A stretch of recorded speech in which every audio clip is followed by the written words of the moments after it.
Now you can hear me. Anyways, yeah, no, we're back. Seemed to be a Twitch problem.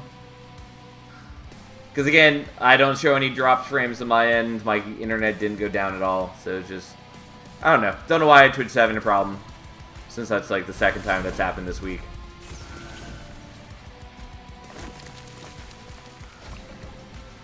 Okay, we built up some armor. We built up some HP. We gave him some HP. Yada, yada, yada.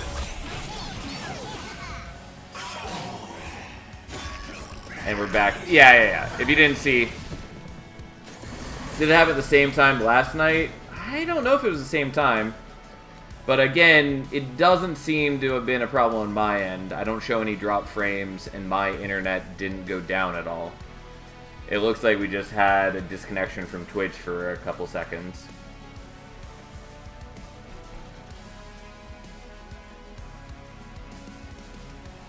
It was the same time, might be an ISP issue somewhere. Yeah, I mean, we did have ISP issues before, but I think this is something different.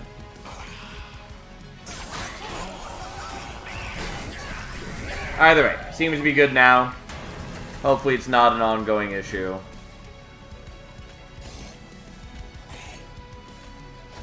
And we just power up our dude, since he's dying to the big chunk of decay either way.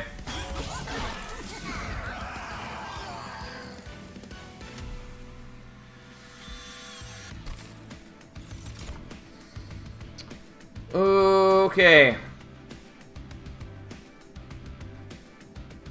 Well then, these are interesting.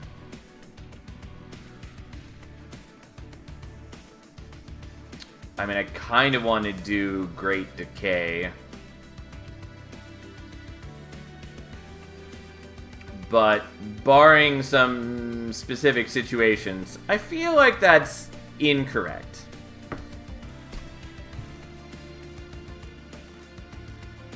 Like, if I got Moral Mistress, I'd be a lot happier.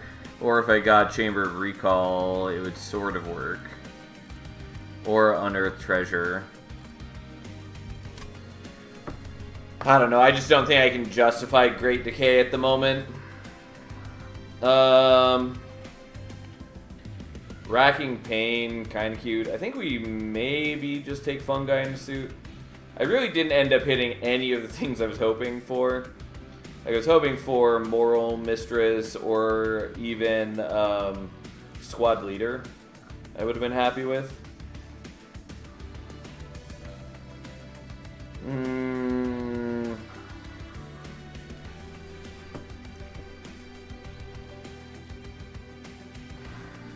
don't really want Fungi in this suit. It's not a bad card, but it is expensive, and right now I kind of just want to spam out less expensive things. But, sure. Okay, we'll take the Moral Mistress, even though that does cause us some issues.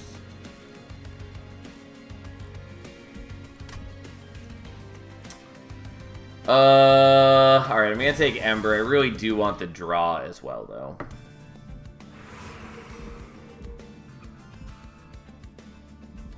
Merchant of Trinkets is sort of cute, but I really want to go here. Unfortunately, I don't have a ton of gold. Ideally, they just give us, like, Dualism and Smidgestone right here. I lurk quite a bit. I noticed the stream disconnects at least once a week for me, at least for the last couple months. Huh. Interesting. It doesn't show disconnects for me regularly like that. So it might just be something with Twitch on your end, because Twitch is weirdly unreliable. But yeah, yesterday and today it definitely disconnected in like the same way, and yeah, it is concerning. Unfortunately, didn't get either what I wanted here. At least we get Dualism. Twitch is twitchy. Yeah, it's I mean, like, I can't be too harsh on them. Like, for the most part, it is an easy-to-use platform, and it is, you know, it's working well, for the most part. But, I don't know. It is frustrating when when there are issues that are clearly on Twitch's end and I have literally no control over them. And just, like, I can't do anything about it. Because, like, it definitely has been the past that, like, my internet was the problem. Like, we had to get the router replaced, and then my internet company in general was just being a bit sketchy. But, like, I can see that it's not my problem here, and that makes it admittedly more frustrating, kind of. Like, on the one hand, it's nice that, like, I don't have to, like, you know, futz around trying to troubleshoot it, but on the other hand, it is frustrating not to have any control over about it. So repeater is good for us. I do kind of just want to take Shellsmith too, partly because I like going all the way down a champion path. And also, if I dip into repeater now, we can't get to the return 2 cards. But I could get return 1 each turn, and with a Moral Mistress, that's probably for the best. We would get half as much armor, but I don't think that super matters. Last time I had an internet issue, they had to come out to the house and replace the connection at the pole. Yeah. Yeah, we had something similar.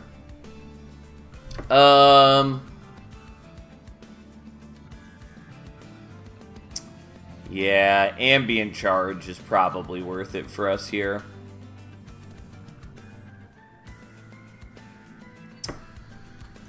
Or at least it will be in the future.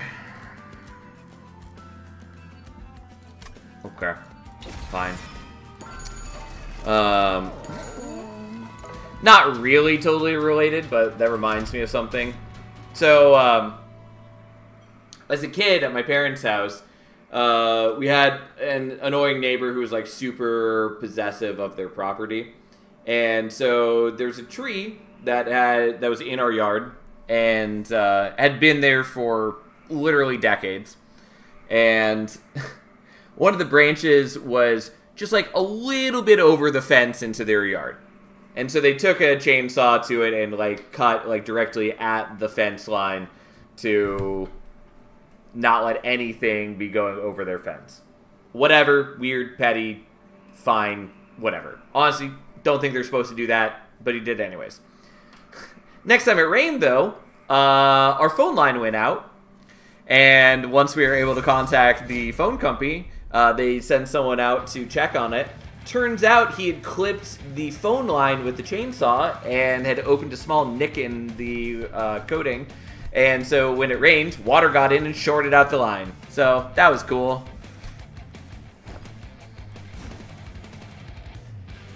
Kinho's Carapace would be the star of the show one day. I mean, we have used Kinho's Carapace to good effect. And like, he's not bad. It's just not what we want. And if we'd gone Smidgestone, I would be using him right now. It's just we didn't get Smidgestone, and therefore we don't get to put him there.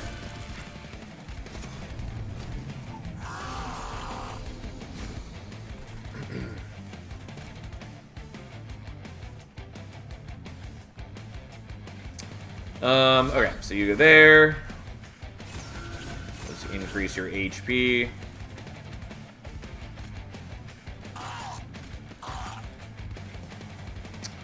I guess I'll pop your ability now.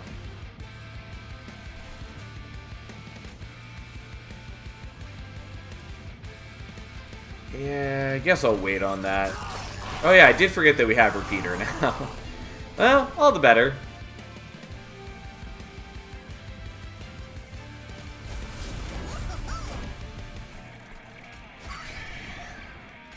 Also, it's definitely helpful for us to have more Ember now.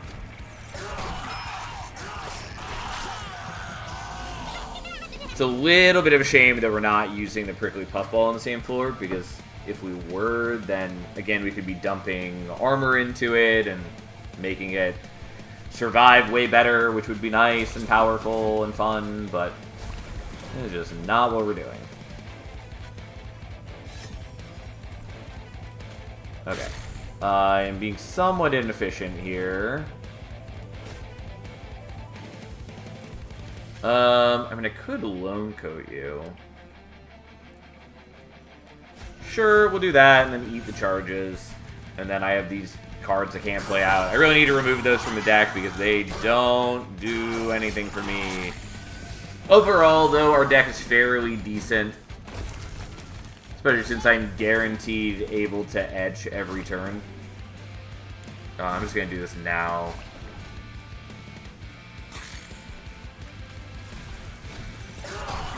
So I can build up some charges and get some cards out of my deck.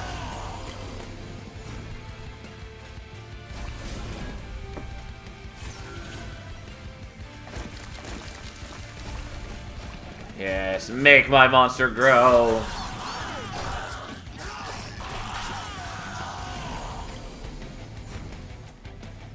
Well, unsurprisingly, Ajax goes down. And here we are. I mean, none of this matters. We don't have visibility up, so we can't do anything either way. But we have plenty of regen. We do decent damage, and we build up a lot of decay. Like, Puffball's pretty good. It's not going to be great into Dominion later, but we'll figure that out. Okay, well that's interesting.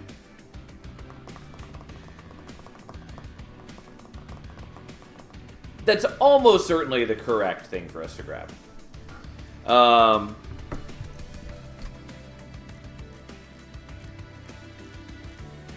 It doesn't play super well with the ambient charge, among other things. I mean, we'll take it. We'll see what we do. We'll figure it out. I kind of want the Mitosis Cap. Kind of want the Pandemic, though again, that doesn't work super well if we're trying to use the Wormkin etchings. But I'll take it anyways. I don't know.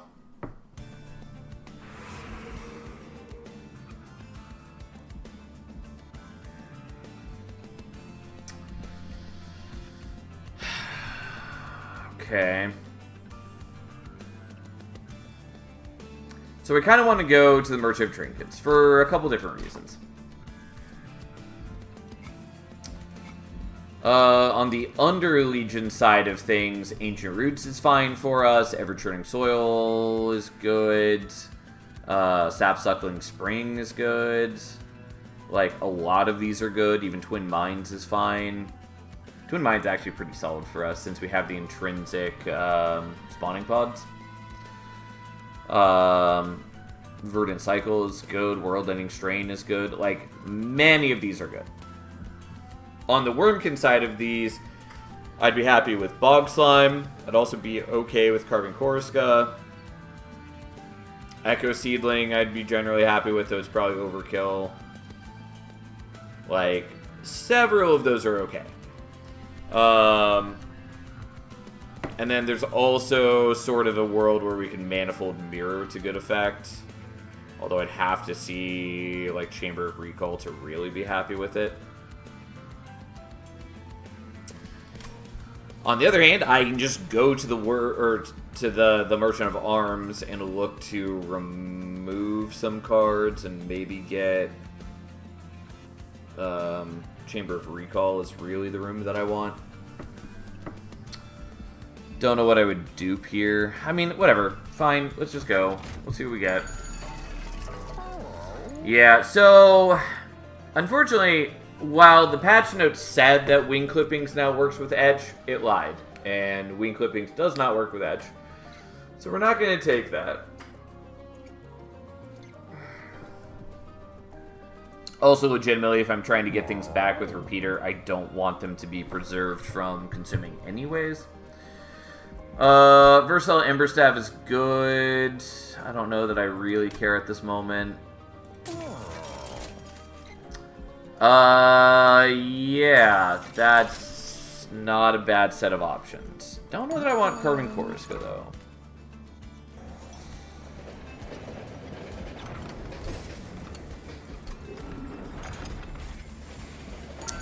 I do kind of want Pyrestone Housing.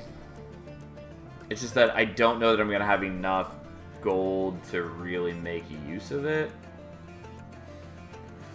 I suppose I could go here, and then, like, dupe here. Because ideally what we would get is we would get, like...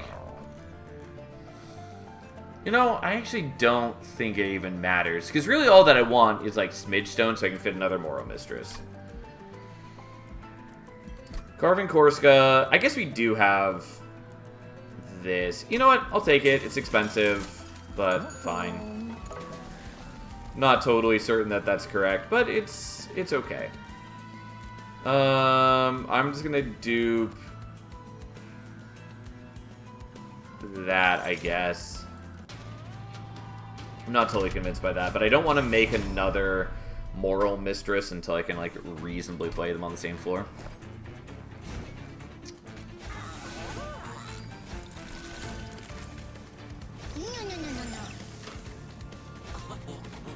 I should actually probably have her in back, not in front, but that's okay. I'm not, like, too worried about my defense, all things considered.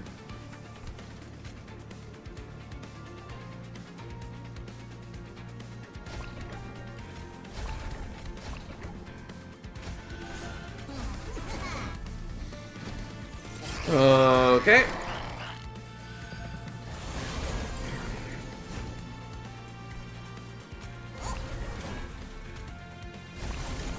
No, I actually don't want to do that. I need him to attack him so he takes damage.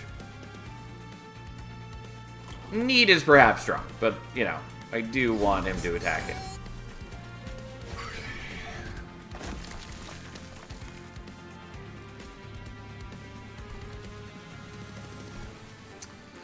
I want to generate a charge, but we're just not going to worry about it.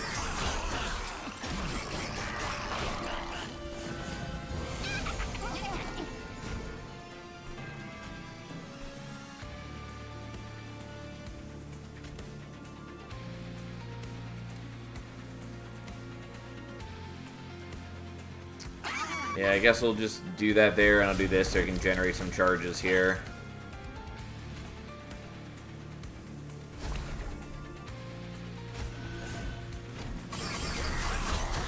Also, I did that in the wrong order, and I didn't actually get rid of that guy's reanimate, and I should have, because then they wouldn't be on mid-floor, yada yada yada. It's fine.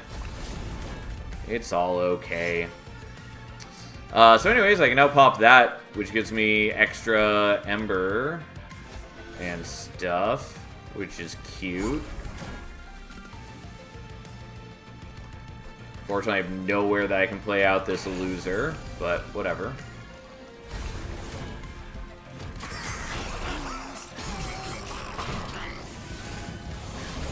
Oh, well.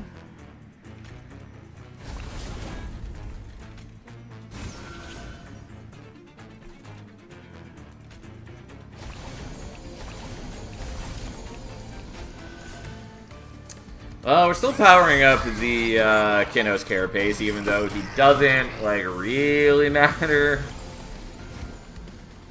And once again, I probably should have waited to pop his ability since we were at the last turn of the battle, but that's okay. In the meantime, we'll just apply a lot of decay to these guys. Like, they already had some decay on them from bottom floor, but we applied a whole lot more on mid floor. Anyways, we have more than enough defense that they just can't shoot through us here.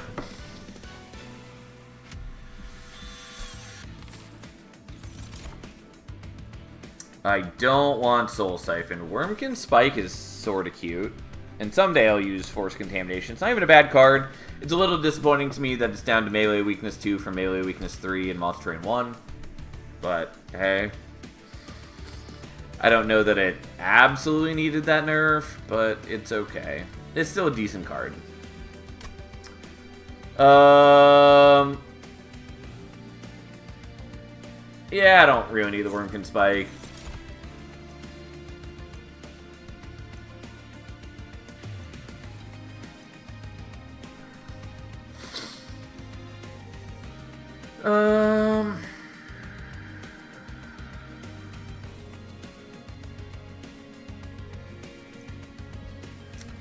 I'll skip it. It would be nice if I had consume cards that actually, like, did things I wanted.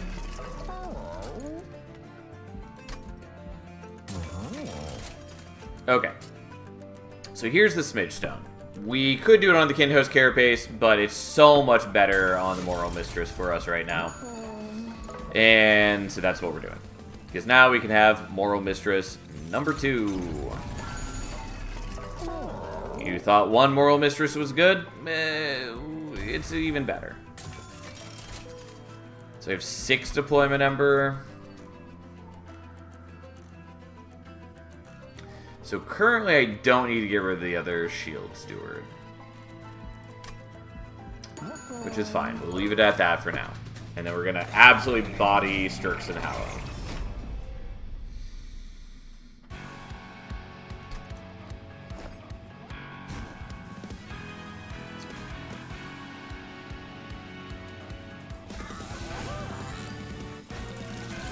Admittedly, I should probably just play out like Echo Right and the Moral Mistresses so I can do tons of damage on turn 1, but I will still play out the other folks just for the having.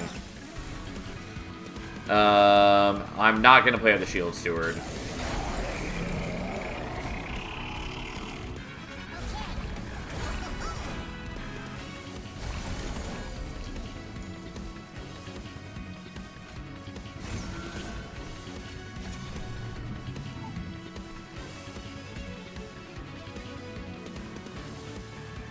Yeah, I don't actually need that, even though it's nice. I just kind of want to power up my dude, even though I really shouldn't be worried about it. He's nice to have, he just also doesn't matter. Also, you are going to die at this rate, which is sort of fine. It's largely inconsequential to our needs.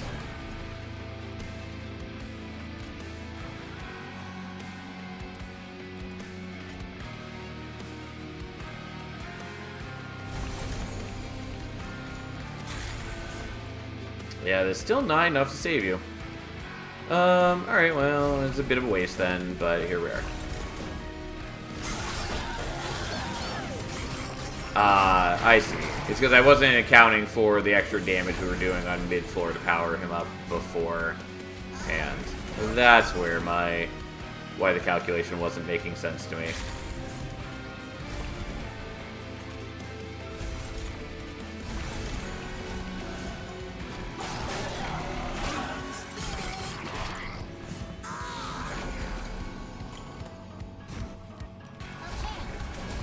Well, Hallow is basically fucked already.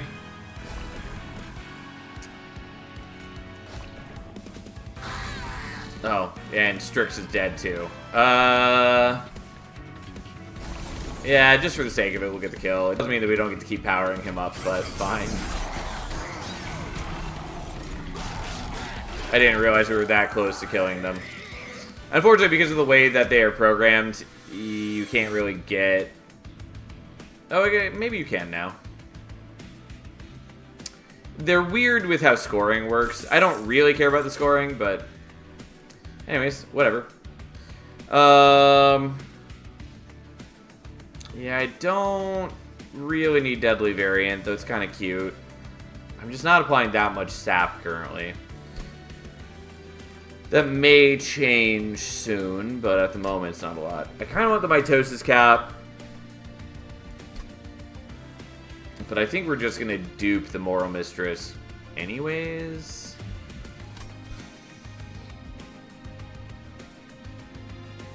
It's just that if I do the Mitosis Cap, I could potentially dupe something other than the Moral Mistress, which would be nice, but we're just not going to worry about it. We are definitely going to take Draw.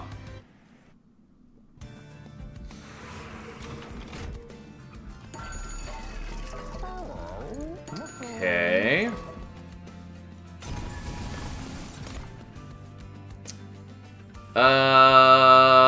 Yeah, Steward's Quarters could have been kind of cute.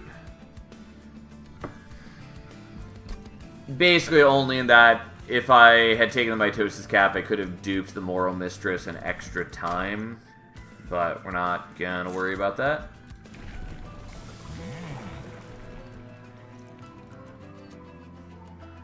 I'm just gonna take Shellsmith 2, even though Repeater 2 would be nice. And overall, I don't think it's really gonna matter.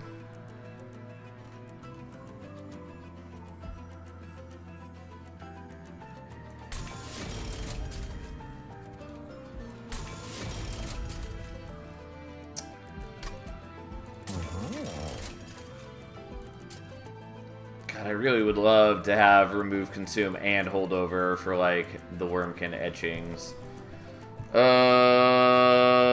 I think it just doesn't matter. Could also do a Holdover on the Echo Infusion kind of cutely, but not gonna worry about it. We're just gonna minus cost that. And call that good. Alright, well, with the Amalgams here, no more fucking around with the Puffball. We're letting the A-team handle bottom floor.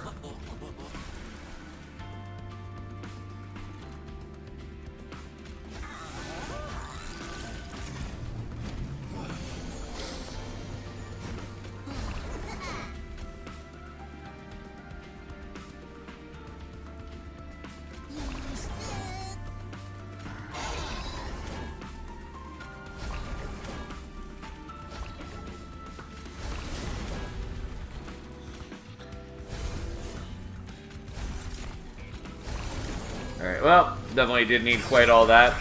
Oh, and I didn't pop his ability. I mean, that's fine, but whatever.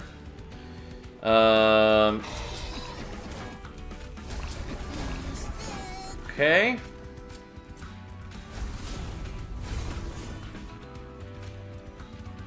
Yeah, you know what? We'll give you some decay just so we can give you some extra stats. And we're generating so much armor that it doesn't matter how much damage they're dealing. We're also generating a lot of charges.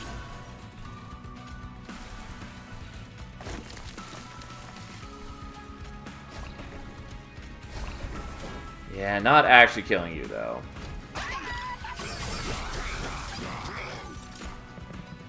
Oh, and you do have Heaven Seal. Well, we're gonna take some damage. It's not that big a deal, but it is a little annoying.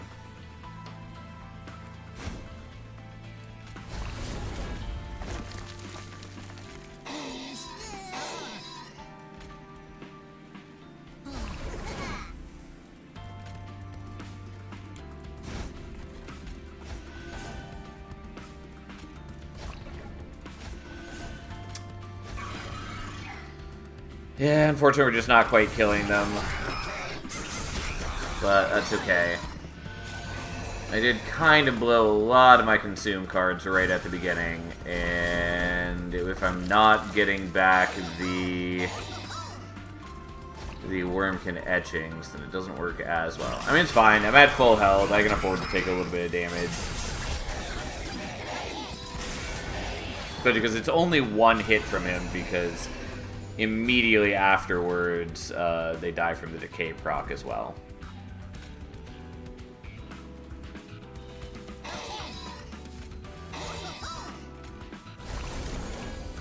Could have done that differently. Oh well.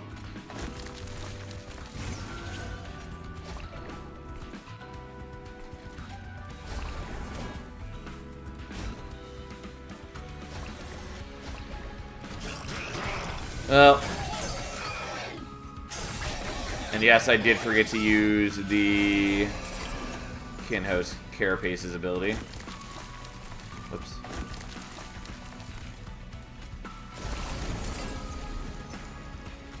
Okay. Well, not as efficient as it could have been, but here we are. Oh, never mind, he was stabbed. I forgot that I wanted to play out the Steward on mid-floor, because if the Amalgam had killed the Steward there, then I would have taken some pyre damage. I forgot to check on that, though, and thought it just didn't matter if I played the Steward or not, but it would have if he wasn't sapped. But ended up still being okay, even if it was a bit of a mistake. Sure, I'll take another Consume card, just because I am struggling at the moment. It says consume. I'll take it.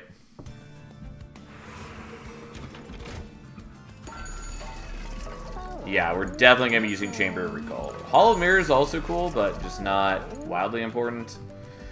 Sinner's Salve is cute, but just largely unimportant to me. Attuned Whetstone sort of is nice.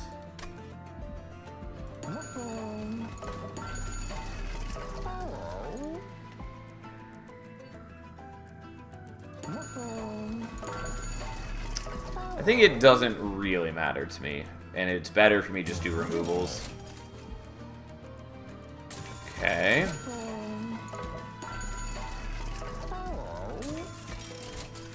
So what I actually want to do is I want to make this deployable. Oh, and I forgot I had the ambient charge. I was thinking that it would only draw the loam coat, which I didn't want. But I could have made it draw the ambient charge if I'd gotten rid of the loam coat, and that would have been appealing. Okay, so we need to get rid of you. And then I have 6 deployment ember. So it'd be 1, 2, 3, 4, 5. Okay, well.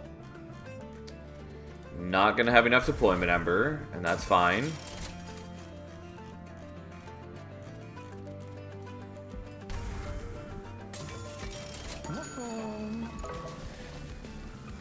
Okay, and then we have Moral Mistress number 3, and we should be okay overall.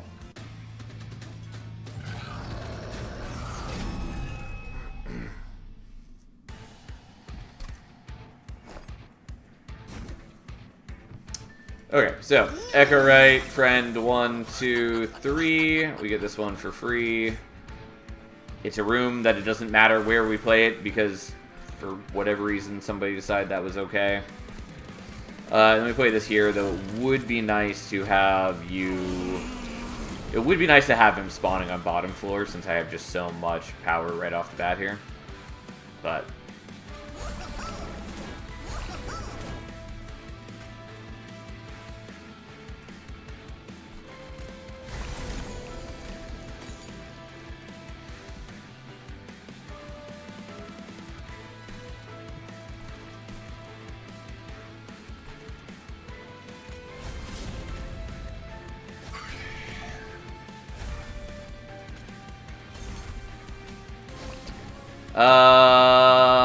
yeah, we're gonna greedily steal the charges rather than letting him take the reap damage. And we'll just do this. And we look pretty good, despite the corruption that we have. It's a shame we weren't able to do more with the... Not Pandemic. No, it is Pandemic. For some reason I thought it was a different name. But that's okay. I guess we'll do that, even though it doesn't really matter.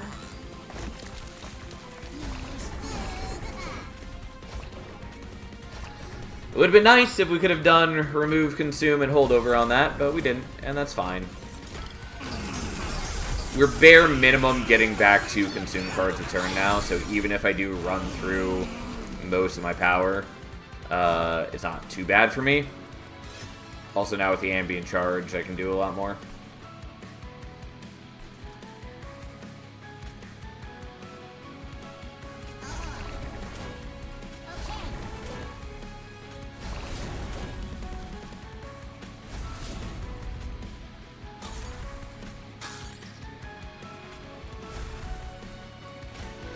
Well, again, we're going to steal the charges rather than let him take the reap damage, because we're greedy people like that, but that's okay.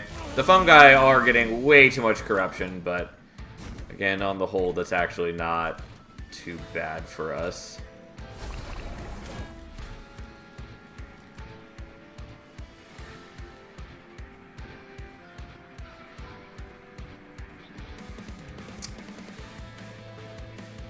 Okay, yeah, so we have 8 cards currently, so I can do the draw too. I just wanted to make sure it's drawing first before using the Bounding Echoes. So, if we needed to... we could infuse whatever we drew.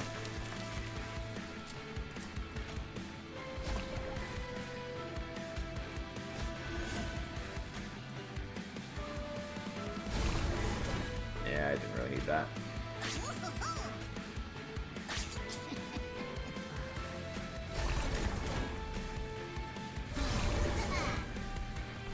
Alright.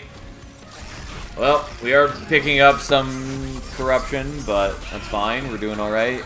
The fungi are going to die, but we have the infectory, so we'll just make more of them in a moment. Okay. Oh, look. There they are.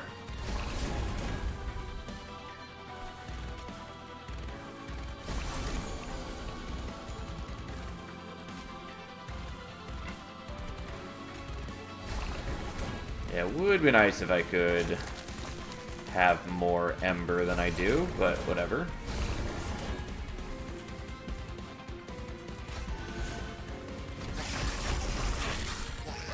Oh no, he dies! I mean, again, I don't really have, like, a great answer to the corruption other than just, you know, tanking it with the fungi, so I'm not surprised he died. This is definitely a much easier hand for me. I unfortunately have a weird spread of cards where a lot of them are not minus cost. I also have so many just non-consume cards. But whatever. Anyways, there we go. I did not efficiently power up the Can't Host Carapace as I could have. Oh well, these things happen. He takes thousands of damage and dies an ignoble death.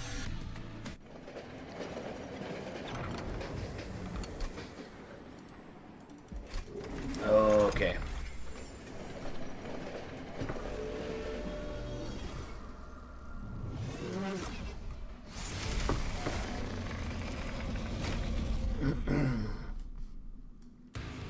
Oh, right. Again, would be nice to do the prickly puffball on bottom floor, but we're not going to.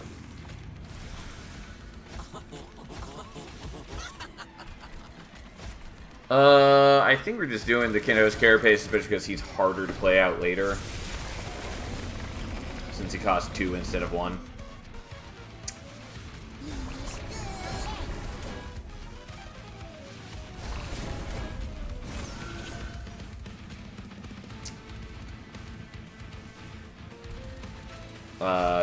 Sure, we'll just build up some charges here, I guess.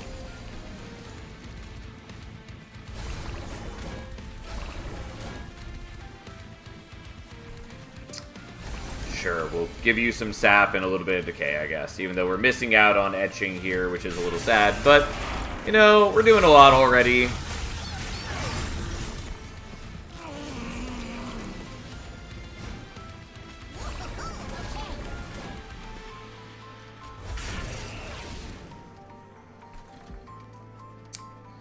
Sadly, your ability is not an extract ability, even though you eat charges, which means that it doesn't proc Carving Koriska. But alas, here we are.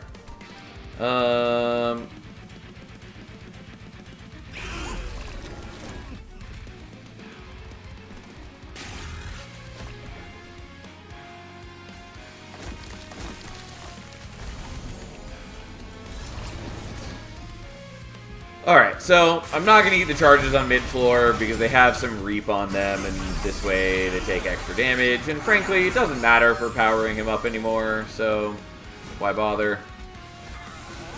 Oh, yeah, that's fine, whatever. We'll take the damage from Savagery on top floor. It's okay. Actually, no, we're doing this the correct way. I'm eventually going to take pyre damage. It's just, it felt right to avoid it while I could. Yeah, so you're actually not even dying as is. I thought I had to be more fancy than that, but I don't.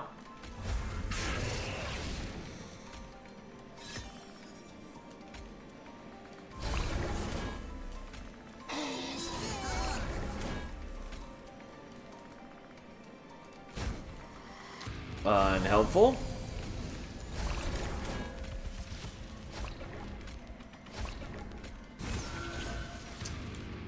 Sure. Go forth. Become armored, my beautiful fungi.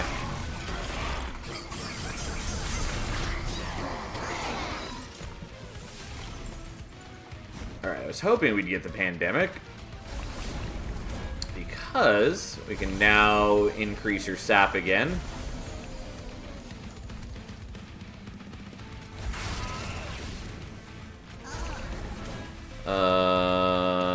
And actually, I don't really need to do things here. I guess I can do that and have you take extra damage.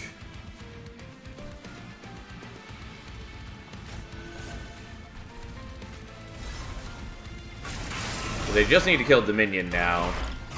Unfortunately, the Puffball died. I was kind of hoping to somehow get through without taking any damage. So you're dying right here.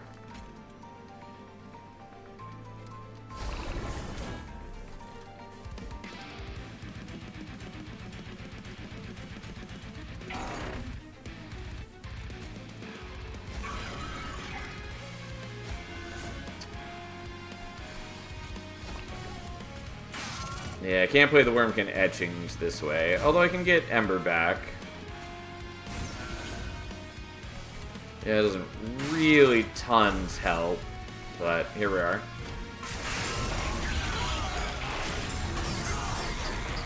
If I had, like, Emote Tome, I could do this, but alas.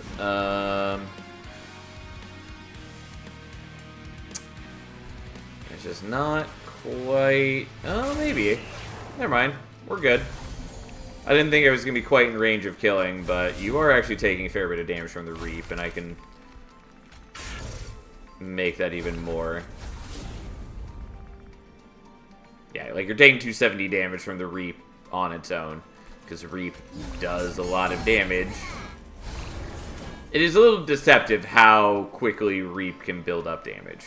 Because I don't feel like I've done an insane amount of charges here, nor do I feel like I've applied a ridiculous amount of Reap. Like, you know, nothing next to the, like, 300 decay that I have on. And yet, still 270 damage, which is not nothing. Anyways, there we go. Ta-da! And we did it without taking damage, surprisingly. I hadn't, like, built for that in mind, but we were able to eke out just enough survivability on the Puffball and the Kinhost Carapace that they were able to block savagery. Alright, have a nice night, Fury. Thanks for being here as always. And thus, we did another crown. I will say, Under Legion with Echo Right is pretty fun. I mean, just Under Legion Wormkin in general is fun, but especially with Echo Right, there's just a lot of extra good things you can do in one way or another. Like, Under Legion has tons of good consume cards, and so you can, like, fuel the edge triggers better, whether you're fueling the Under Legion edge triggers or whether you're fueling the Wormkin edge triggers. Even if you're not doing edge triggers, just being able to bring back... why am I blanking on the name of the sap card? Gooey Flask. Even just bringing back, like, Gooey Flask every turn is, like, very good.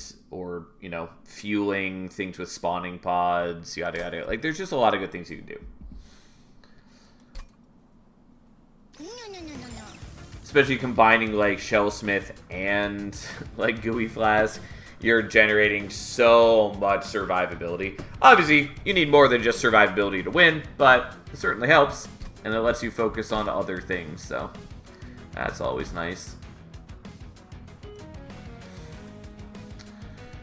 Alright, what are we doing next? I kind of want to play Hef, that we are running out of Hef crowns to do. Yeah, there's not too many left.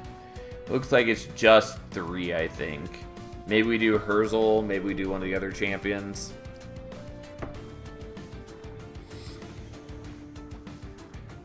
Yeah, we have a fair bit to go with the other champions still.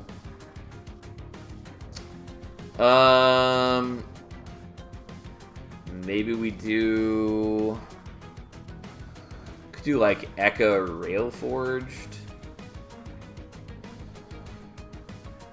Maybe... I don't know. Sure, let's do that. Although, we did already do Eka here. Maybe we want to do Ardoon instead.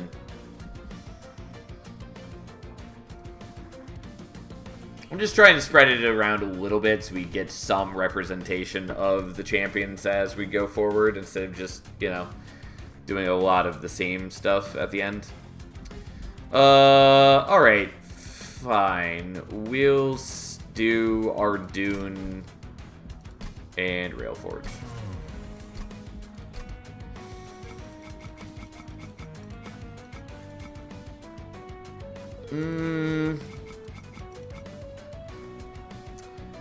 Might want Smith. I don't love Smith though.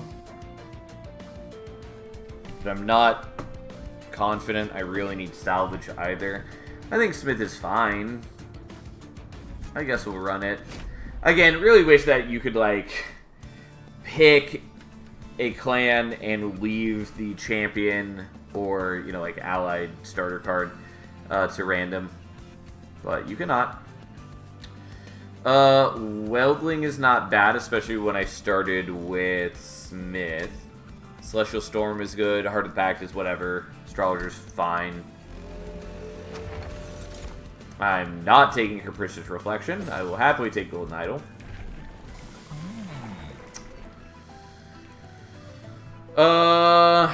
Might do Mystic Hammer. We haven't played Mystic Hammer in a while. Battleborn is pretty okay with Celestial Storm, kind of. Again, they always have the weird kind of anti-synergy where you want Ardoon to be getting kills, so then it can power up the Celestial Storm in the future. But then if you start killing things with Celestial Storm, then there's nothing for Ardoon to get the kills with. So that's always a bit awkward. But maybe we're just gonna do whatever. Let's do Mystic Hammer. I don't play Mystic Hammer all that often, even though it's a good path. And it technically helps with the Astrologer right now by giving me more moon cycling.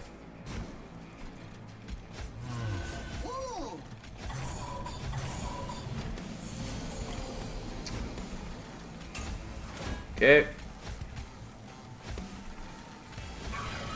Oh boy.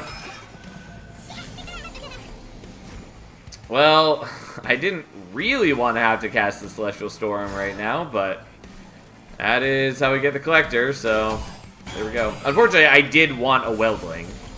It wouldn't be incredible for me because I didn't have a lot of Forge points to buff it with, but I still wanted to play it.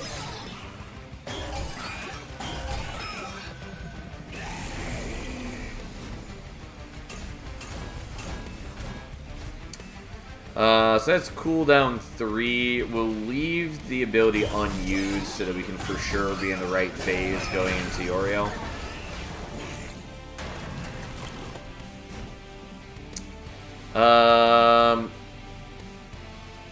Yeah, I'm actually going to Smith here so that he doesn't one-shot him. Whoops. Unfortunately, we're never going to get armor from the Weldling, even if we draw it on this next turn. We'd still be able to forge it, which would be helpful, but yeah.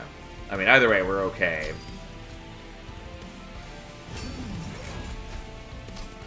And just for good measure, we pop the ability to increase the Astrologer's attack one more time. Anyways, Astrologer and Ardoon both have a lot of attack. The Weldling even has a decent amount of attack by sinking in the forge points, and then we just murder. Gravity's good. Planetarium is not bad. It's not exactly what I want. Moon Pixie is fine. I think it's overrated, but it's overall certainly not bad. Kind of. I don't love using it, but it can generate quite a bit of conduit, especially if you're giving it dualism. It is a huge burst of conduit. Nonetheless, I think maybe skipping these. The only one that I might take is the gravity. Yeah, you know what? Let's take gravity. Also, I hadn't actually looked at what we've got upcoming. Knockback is a little concerning, but...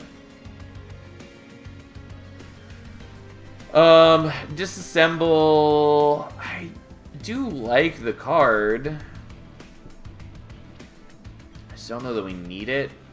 Magnetic Relay is good.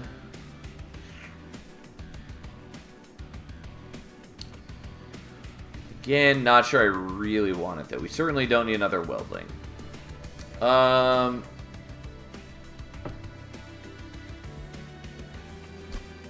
Alright, have a nice night, Glacier. So, I kind of want to take the Disassemble, just because, like, we can use it to kill a Shield Steward and turn it into Forge Points to, like, forge a Weldling. I'm not wildly convinced by that game plan. But we could do it. I don't know. I'll take it. I might remove it later. We'll see. Sure. We'll go here.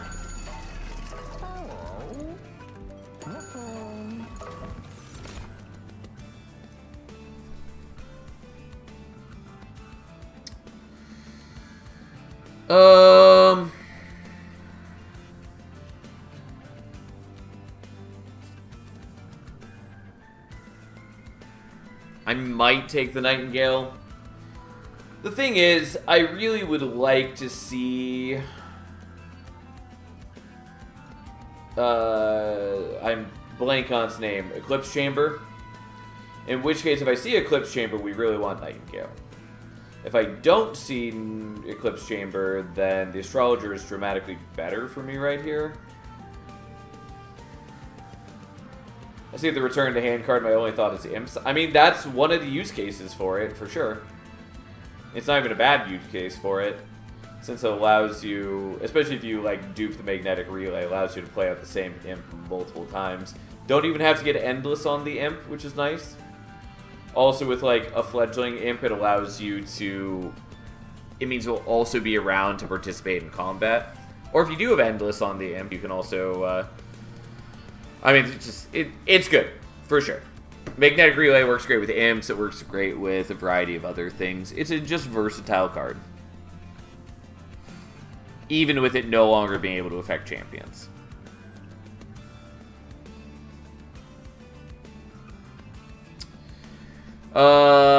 Anyways, I think we're taking the Nightingale. And then we're going to Smidge Stone it. Although, maybe I don't care about the Smidge Stone. I took the gravity for overstacking, which makes this feel a lot less necessary, but I'll still do it, I guess.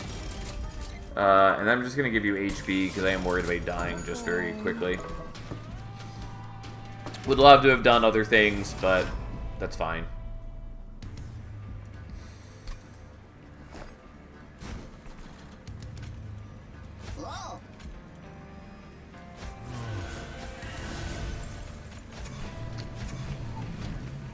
Alright, well, I would like to do other things, but this is our life for now.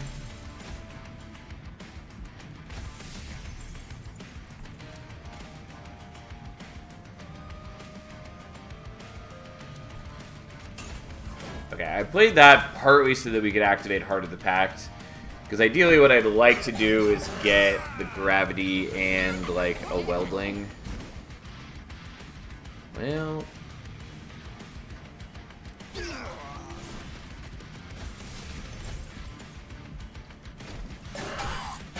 Unfortunately, I'm not building a forge point, but hey.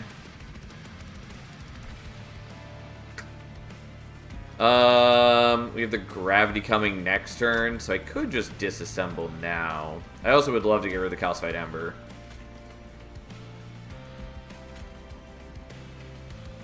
Alright, let's do it this way, because I'm just a little worried about things. Because,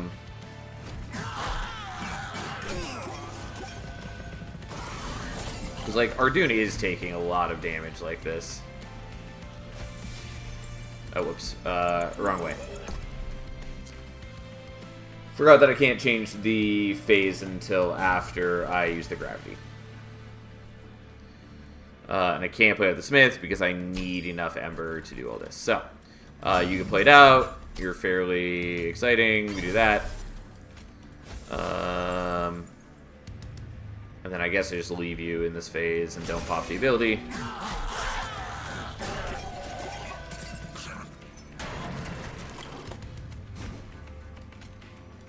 Okay, we're just gonna kill you.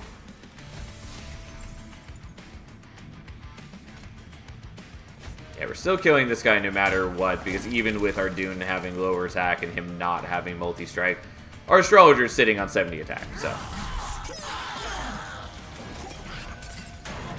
Alright. Yeah, I was hoping we could get rid of the Calcified Ember. Okay. Our dudes do take a beating. I do take a little bit of damage because I spend all my Ember on the Calcified Ember. But, that's fine. It's a worthwhile trade-off. And our Dune just beats him to death. To death, I say. No. I mean, the Meddler is kind of cute. If I had actually built into the Astrologer, which I still could, all I've done is give him Smidge Stone and HP. Still, we'll just not. Metallurgy's not terrible. I guess I'll take it. And we're gonna go here. God, Meat Shield is a maybe. Fight Club is also vaguely appealing at the moment.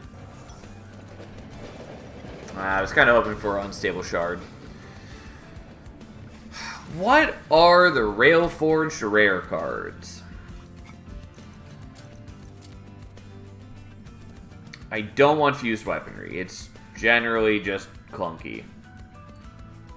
Railforged Spike is not bad. A little awkward for us. Sentry Turret is interesting. I mean, it's actually quite strong for us. Maybe that's what we want to do.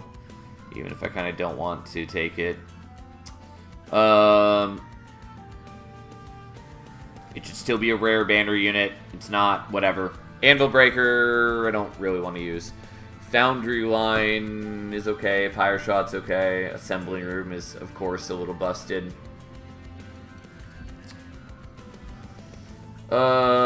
Alternatively, Railforged Artifact. Carriage Jack would be appealing. Ember Foundry Crucible is way too long of a name, but would be okay. Hef's Blueprints and Herzl's Anvil would be okay.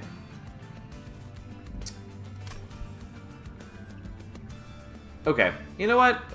Let's take the rare card. Also, I cannot remember the last time I took Pact to the first Armageddon. It's just like so much not what I want to do. Alright, fuck it. We're pivoting to the Sentry Turret.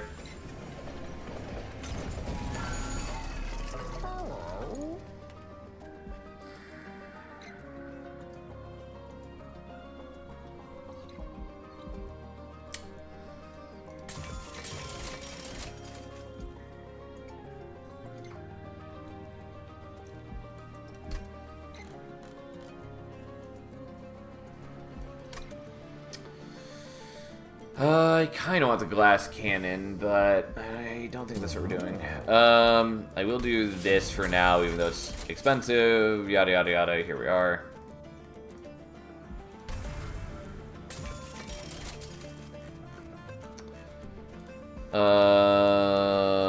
Yeah, we'll do this, I guess. I really need more Ember. Knockback Archeon, not the best option for us. Oh well. See what we can do.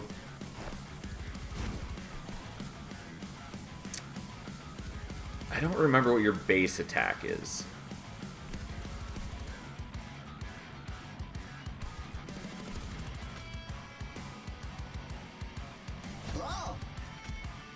I think it's like 7.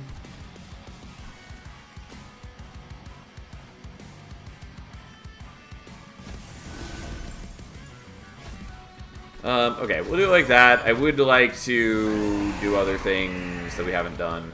No, it's 13. Okay. Well, that changes things a little bit. Is it move version? Move is 13. Fair enough.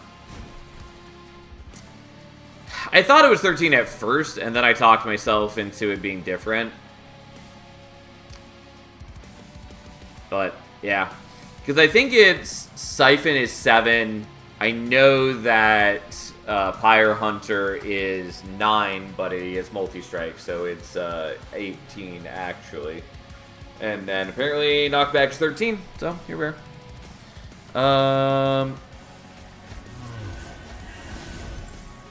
Kind of want to not play out the Astrologer here, but we'll do it anyways.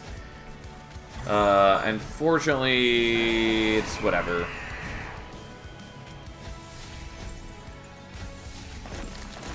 We do just shave off a huge chunk of his HP thanks to New Moon and all that jazz.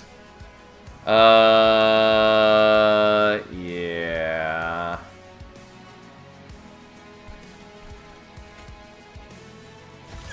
Well. Yeah, unfortunately I'm not going to use you very well. Maybe I don't want to play you out yet. Problem is I don't really want to play the Weldling either. Yeah, fuck it. We're just going to play the Weldling.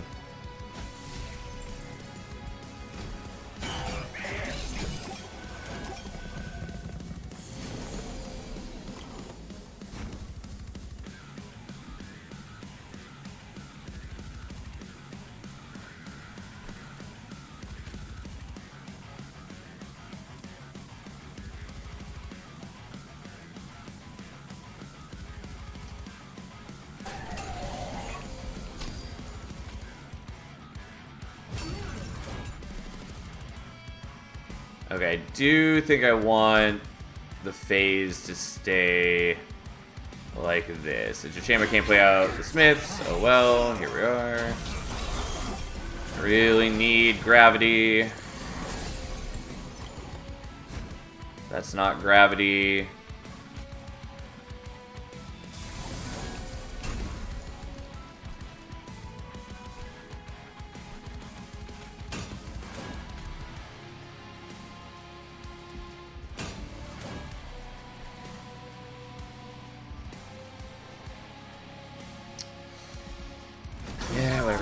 Like this.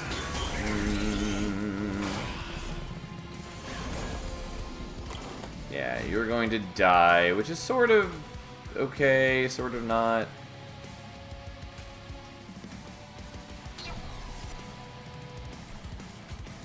Oh, you're not quite dead yet either.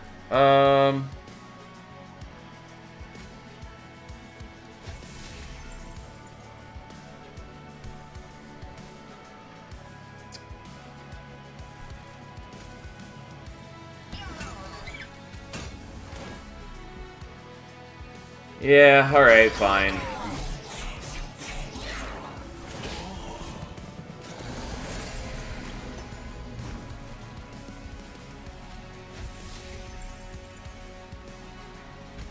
Sure, I'll get rid of that. I kind of want to do the other things. Unfortunately, I don't have capacity for the sentry turret, kind of. Like, I can play it here if I draw it this turn, which I did.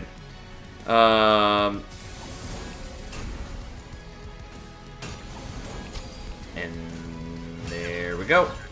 So he's doing some damage. It's not doing all the damage, but doing some damage.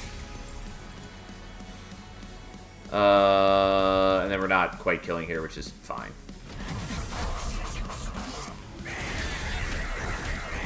I wanted to play it on top floor, but I don't have enough capacity for that. Okay, yeah, we should be fine in a moment. Yeah, because the moment we're in the right moon phase, everything's okay. Like, I'm not wildly powerful, especially because it's difficult for me to play out a lot of my cards, since I have multiple things that are 2 costs and 3 costs. So I'm not building up forge points very well. Also, I was working to try to make sure I got rid of the calcified embers. Anyways, we're definitely taking Herzl's hammer, and now everything is solved. Pyre Steward makes me angry. We're not taking another Nightingale. We don't really need any of these. What we need is Ember, and we need Capacity and Draw, but either way, we're going here.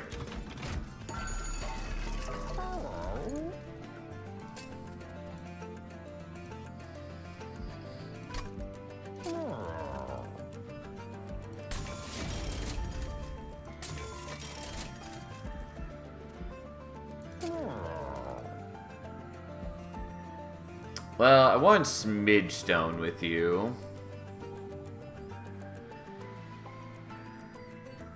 But that's fine. Doesn't matter what this is.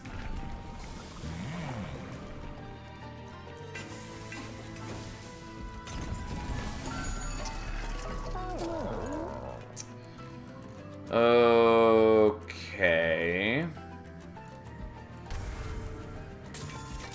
So at this point, it's basically just I need to thin my deck.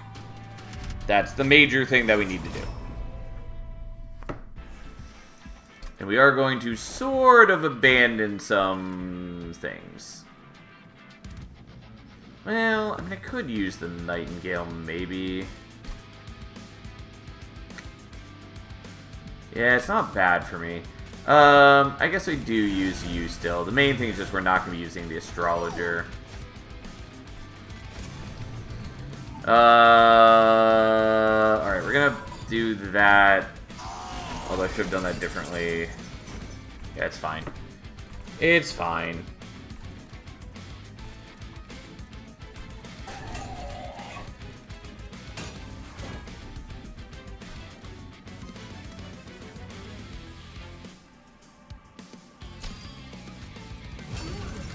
Okay, didn't totally want to do that, but it is just good for me to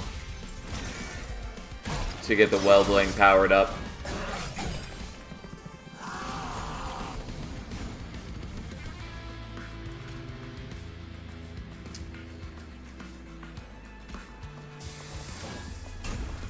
Okay, so we want you to have Herzl's hammer. And then we want you to exist, although you're just going to die to the spikes, I guess. So that's a little less exciting. Should have just smelted you like I was originally going to, and then I talked myself out of it. Either way, it's fine. It's the wrong time for the gravity.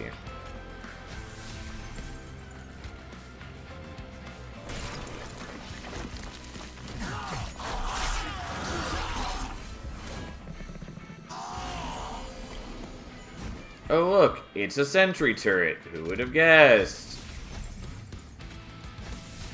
Again, not that I'm like the best at using it yet, but that's fine. We've got time to thin our deck. And it's going to solve all our problems for us. Ta-da! I really did want you to survive.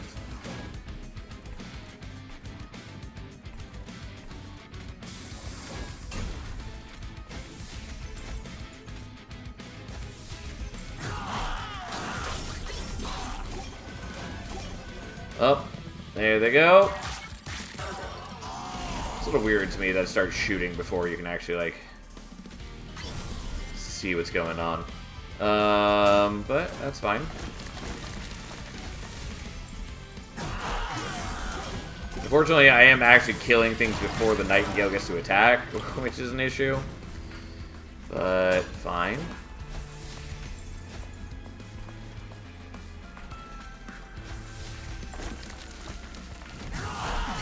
I actually should have done that differently, but hey.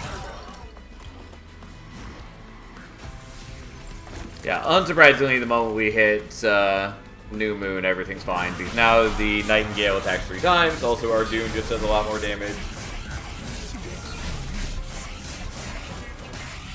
And there we go. Ta-da! Yeah, we'll take cover of night, I guess.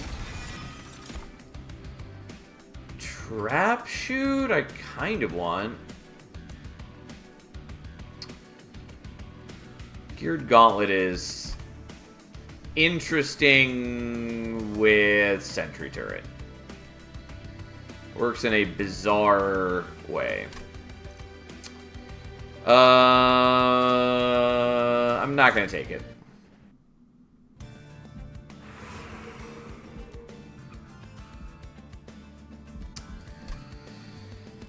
Let's just do the Merchant Magic. Yeah, we'll just take Departure Manifest and it solves all my life's problems, essentially.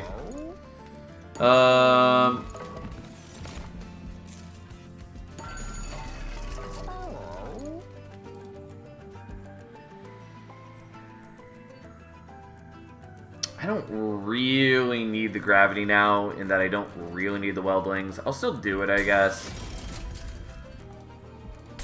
Oh, I don't even know why I'm giving it Permafrost. I have Departure Manifest. I can also play the weldlings. I was like, I can only play the sentry turret in deployment. Not true. Don't ask me. It's fine. We'll make it work. It was incorrect, but not a big deal. Yeah. Well, so be it. Okay.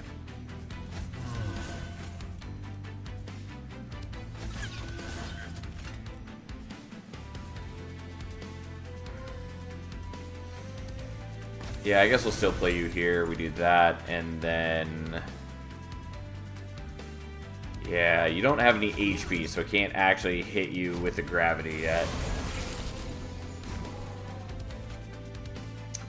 I can if I do that and wait a moment, actually.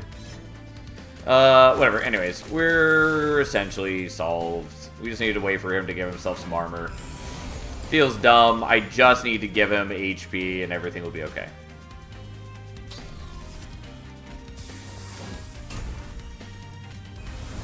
Alright, unsurprisingly, the disassemble doesn't matter. And there it goes.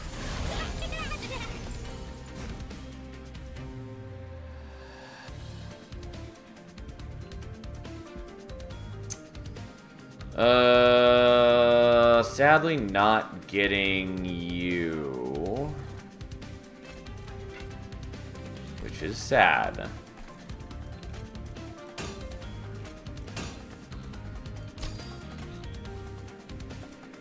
I wish it better showed me how much armor I was getting. It should be 27.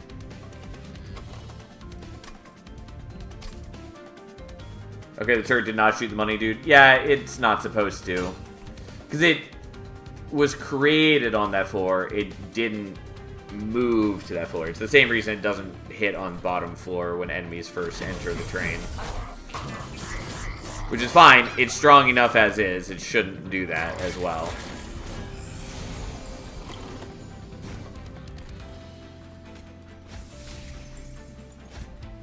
Oh, technically I should have played you first. Doesn't really matter. I'm not really using the astrologer now.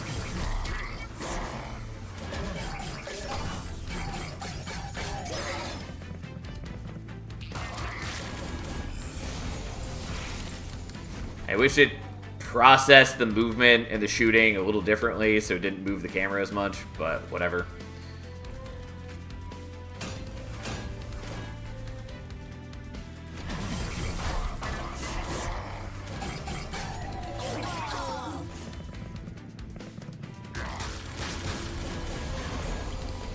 Also, I wish that my turret had multi-strike, but I settled, and here we are.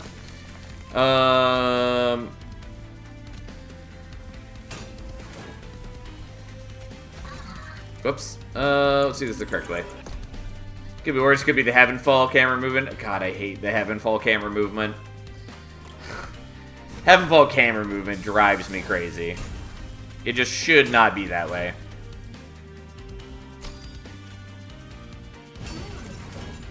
I feel like I had a different amount of Ember that turn. Whatever. Don't know. That's fine.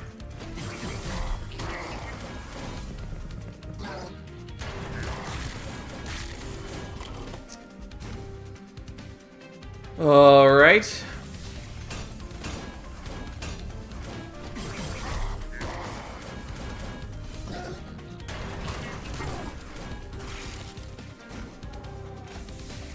Oh boy, well, here we are.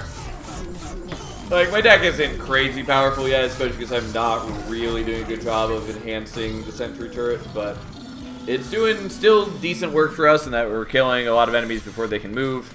Well, after they move. And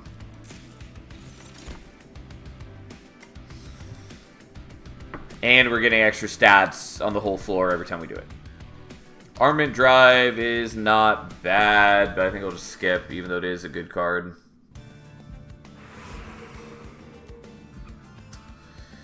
I do want the Merchant of Arms. I think we're going here, though, to fish for some things. Is there anything I would want with Celestial Sails? Not really. It's mostly just going to get me a Moon Ritual. I mean, it could give me a Smith, too. Whatever. It's fine.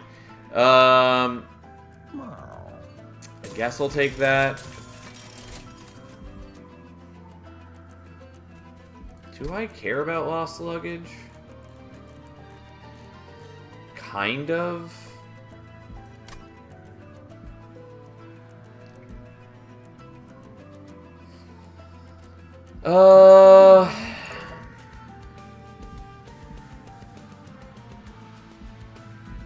I do want the Merchant of Steel. I also want Merchant of Arms.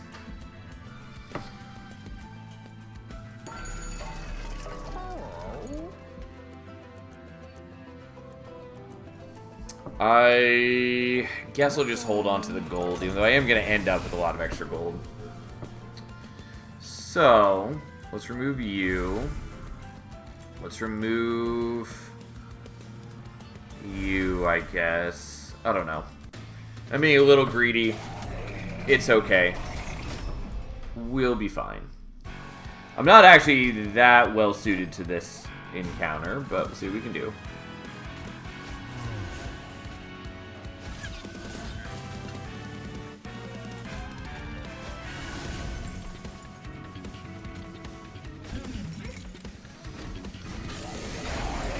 The problem is I would like to go to the Merchant of Arms so I can try to do something with the Herzl's Hammer, but that means that I would be foregoing the Weldling, getting like HP and stuff, which would also be helpful.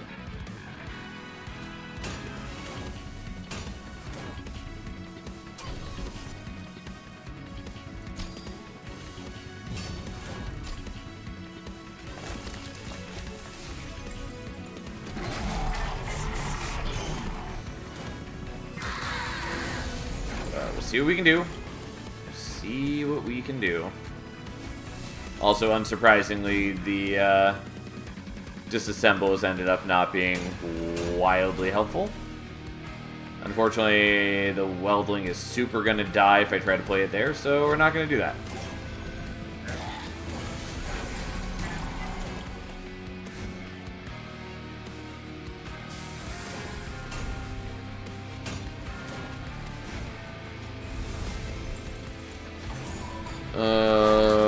Okay.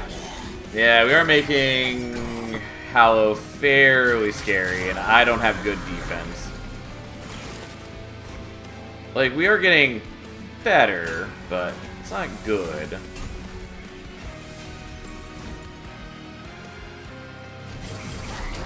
I could move the Steward up to top floor. Didn't want to. We really just want to use that to get the other Weldling. Unfortunately, if I had the disassemble last turn, I could have used it. That would have been nice.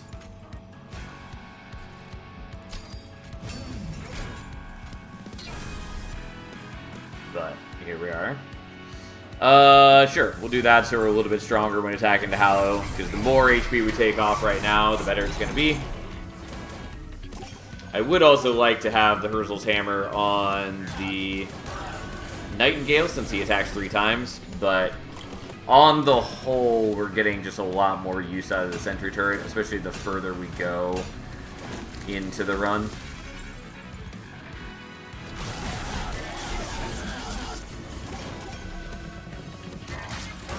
Yeah, hell's a bit scary. But we're doing okay damage. Yeah, like, we do have a lot of armor. I don't really need the gravity now. We'll just eat it to do stuff. Also, I should have left in the other moon phase. I got carried away. So I do a lot less damage this way. Either way, that's fine. We should be okay.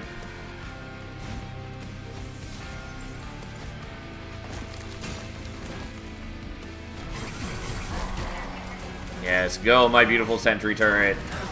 Murder each and everything. Unfortunately, I have nothing left to use my forge points on, but, eh. Yeah, my, my weldlings are giving me a whole lot of armor.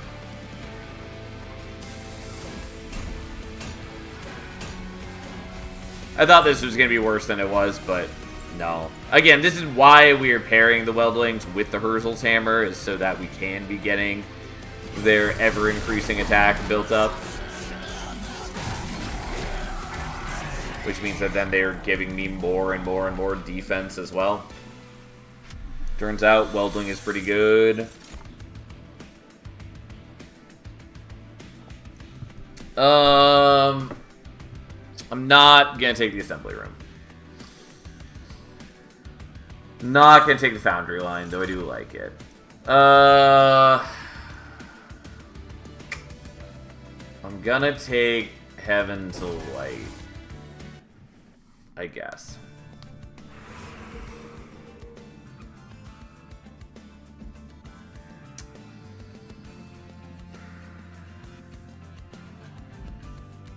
Alright, let's go here. I would like to go the other direction, but this is pretty solid for us.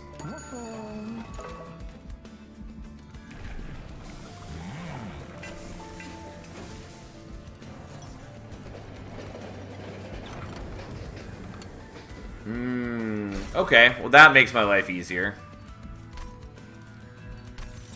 Done. That makes us quite a bit stronger.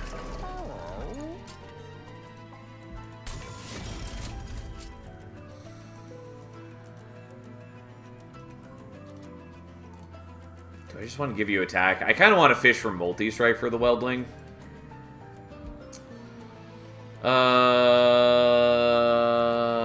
Sure, let's do that. And if we see large stone, we'll give it to you. No. Well, fair enough. I got carried away, and I should have done this differently.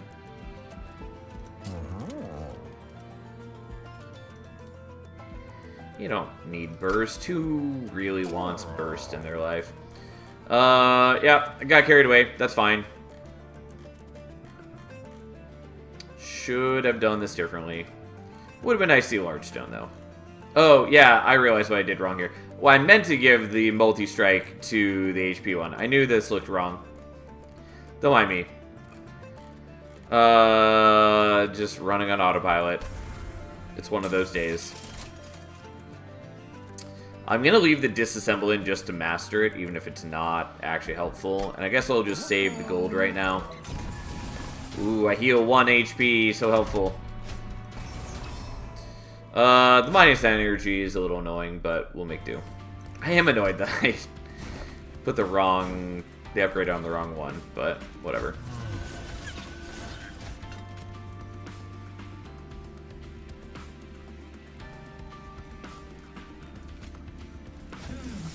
I guess we'll play you out right now. Because it's a little harder for me to do that correctly.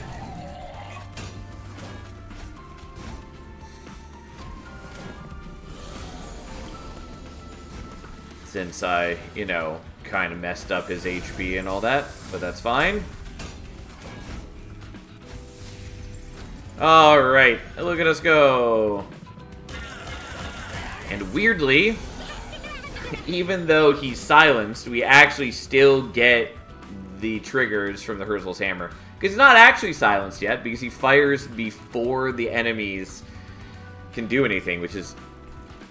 It's strange that his action takes effect before The silence does, is what I'm trying to say. Also, I don't actually need the gravity now. I can just do this. This will change in the future. But hey.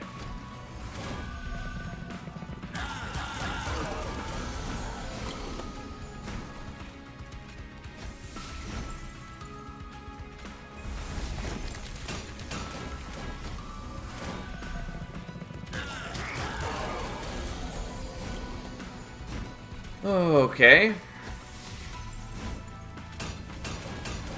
Well, don't need the disassemble. And the sentry turret continues just murdering everything for anything matters.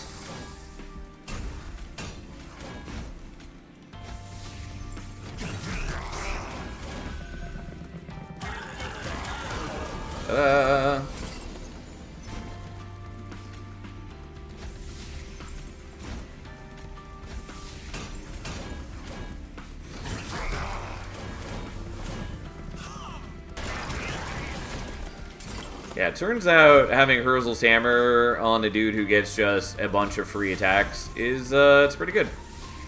It'd be better if I also had multi-strike, but I don't.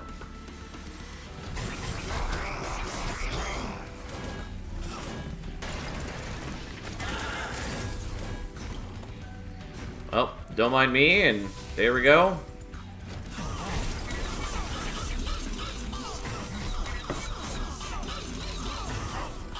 Ta-da! Now, I would not be against... Oh, now there's Eclipse Chamber. Way too late for me to care about Eclipse Chamber. Yeah, I don't really care about any of those. Fine. There's not any good reason not to take that, kind of. Anyways, Artificial Firestone I'd be happy with.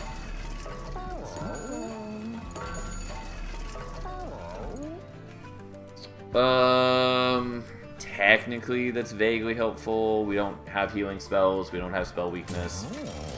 We don't have Mage Blade. Moonstone's awful. Breath of Heaven does not matter. So, cool. Instead, I guess we're going to Intrinsic that.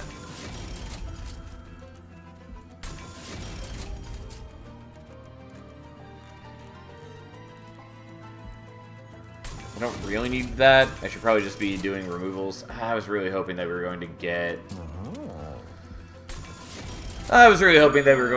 Remove Consume, but okay. Anyways, we're duping the Sentry Turret. It's not totally perfect for me, but it's effectively also just giving us another Herzl's Hammer, which is pretty good.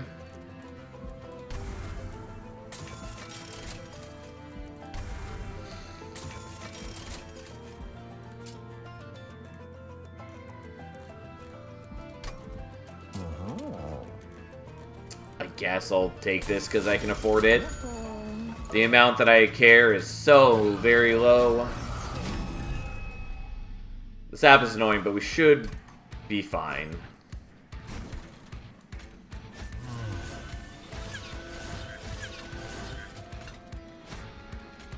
Okay, can't play with the Wellbling. It's a little annoying, but should be okay. Hello, Ashaka. Thanks for the raid. How you doing, friend?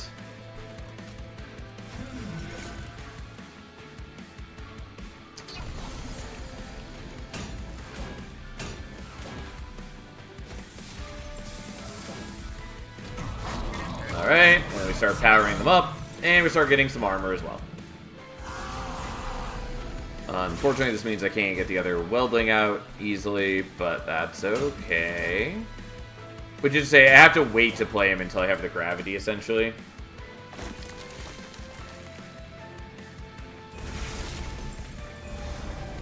Don't really need to do that yet, but the sooner I buff my attack, the more armor I get and all that.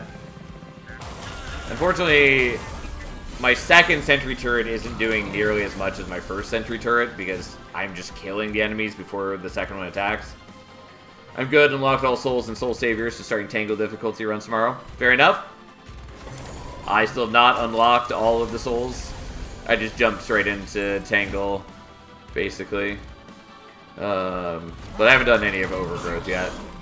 I will play more of Soul Saver eventually, but I just want to get all the crown stuff. Anyways, what do you think of Soul Saver so far, Ashiaka?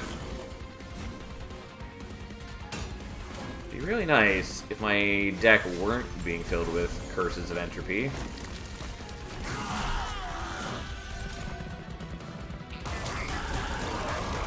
Tangle's okay even without the souls, I think. I mean, I definitely think it's been fine. Overgrowth is definitely expecting you to have most or all the souls unlocked, though. Okay, so I need to play it in this order. And there we go. We do make the enemies a little stronger. Oh well, who cares?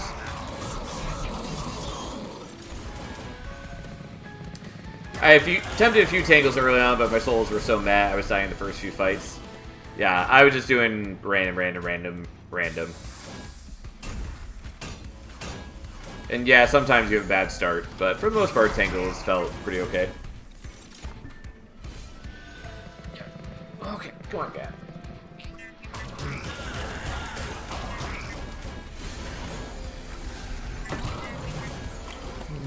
I do wish that my sentry turrets had multi-strike, but it's going okay. I mean, we have so much armor right now. We're generally quite strong.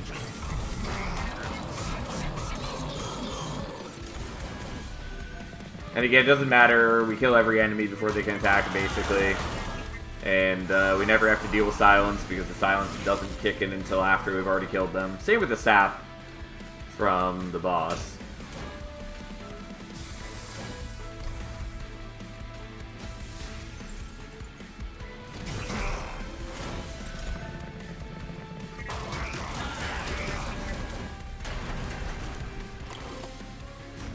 Alright, we're just gonna move him up. It's weird that my turrets were shooting while the floor was being corrupted, but hey. And a bunch of forge points I can't use, and that's okay. Random eat rocks. Except that part where I've been getting Malekith Pyre like 70% of the time the past few weeks. Yeah, I don't love that. I don't remember what week it was, but recently we had a week where I was like only getting Pyre of Entropy, Malekith Pyre, and Pyre of Dominion. I still don't remember the last time I saw Time Father. It probably wasn't that far back. I actually wonder what the least recent Pyre we've played with is. Malekith's Pyre gave me the easiest win with the KO Chief. I mean, sometimes Malekith's Pyre just gives you exactly what you need. And sometimes it is just a little infuriating. On the whole, it is not a Pyre Angi. Okay, we're going to set up on mid-floor. It does mean that we're going to have to just eat these Scourges, but that's fine.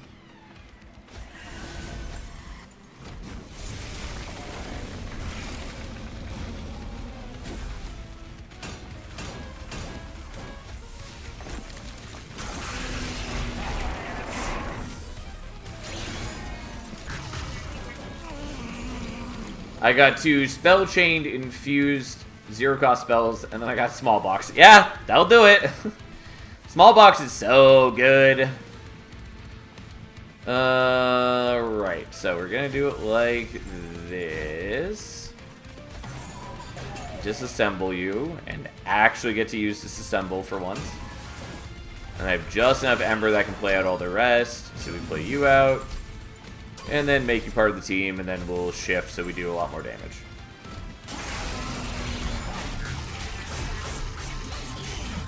Alright, and now we start getting a decent chunk of armor, which then means that the Machinist Tome is doing a lot more work for us.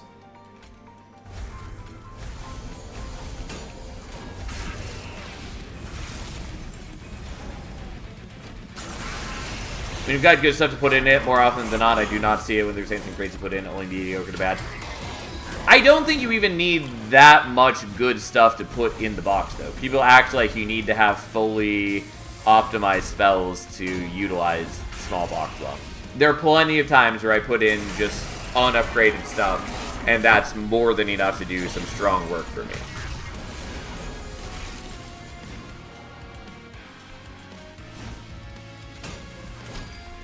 Alright, we forge another Weldling.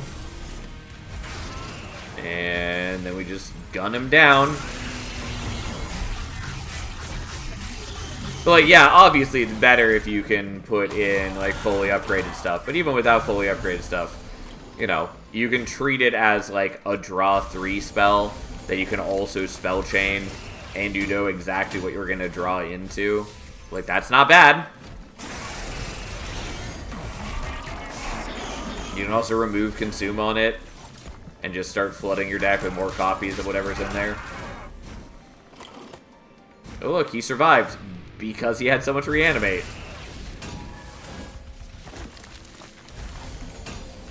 Well, unfortunately the forge points no longer matter, but that's okay.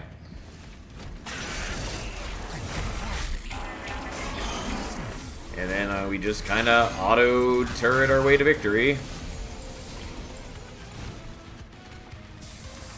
May as well get rid of that so I don't have to take the sap. I don't have any use for the conduit I'm generating either.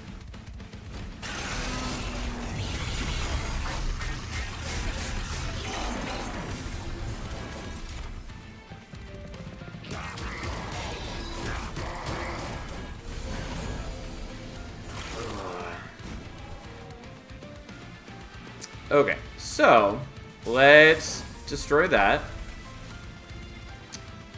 Play that. And then let's just descend him so we don't have to worry about it. We also then immediately fire upon him, which is also something. And, yeah. Even with Herzl's Hammer being my only scaling, and, you know, technically Fight Club too, we still just get a lot of power. I don't even need fully upgrade stuff, but often I just have the starter spells. Most of them are pretty meh. Honestly, I can distinctly remember large box being helpful more often than small box have been for me. There are even times where I'm happy to put in starter spells into the box, like Secret Ingredient, Just Cause, Moon Ritual. All those, for instance, are things I'm plenty happy to put in the box. Even Torches sometimes I'll put in, like we did yesterday, although that was a little bit special since we were using Knuckler Steward. Yes, let's just name the 3 best starter spells. I wouldn't call Moon Ritual one of the 3 best starter spells. Like, yes, Just Cause is good, and yes, Secret Ingredient is good, but Moon Ritual is fine. Like, it does some decent things in Clan, but there are plenty of times where it's essentially a dead card for you. Yes, another card mastered. What even do we have left to master? I know one of them is... That's not what we're looking for. I don't know why I clicked rare. We're looking for unmastered. Yeah. I knew one of them was a rare unit. Not surprised that these are the others that I haven't done. But anyways, yeah. Obviously, you know, small box is not always going to be applicable to. But I do think on the whole people act like it needs a lot more than it does to provide good value. I've mastered all 4 of those. Yeah, I just... Again, they're not even, like, explicitly bad cards other than Spike Driver Factory, which is just absolutely awful. I actually like Spike Driver Factory. I will say it's a cool idea. It's a bad card. It's an extraordinarily bad card. It's a cool idea, though. It just needs to do something to make the spiders it creates actually relevant. Oh. Okay, we'll do one more, even though I should probably stop here. I don't know if you've got a lot of forge, it's pretty good. Even if you have a lot of forge, there are generally just much better things you can be doing, especially since you need to devote capacity to both the factory and the spiders you're creating, and the like crafted upgrades are generally not that great, and there's a great variance between them. Like, they're just better things you can be doing, even with a lot of forge points. It's just not a particularly good, especially for being a rare unit, which are generally above power curve. Alright. Again, I should probably stop here, but we'll do one more run. What are we going to play?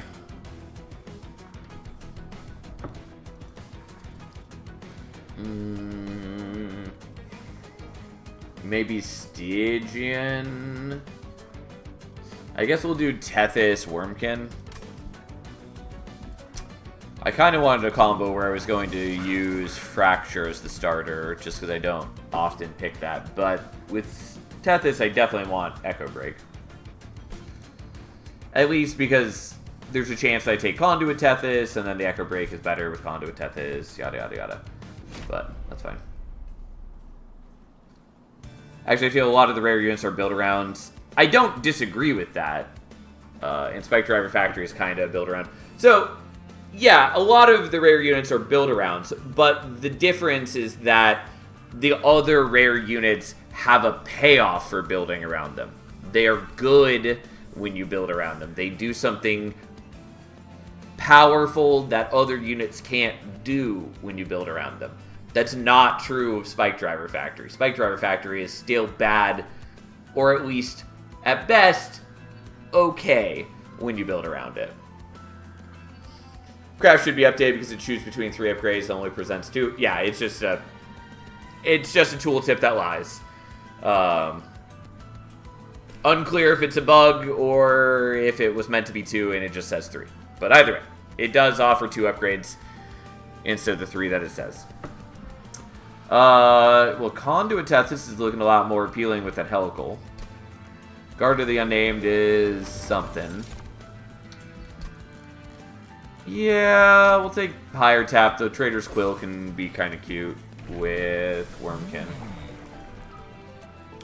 So, I will say that Chillwind is a lot more appealing at the beginning with Guard of the Unnamed here, but we're definitely going to take Conduit.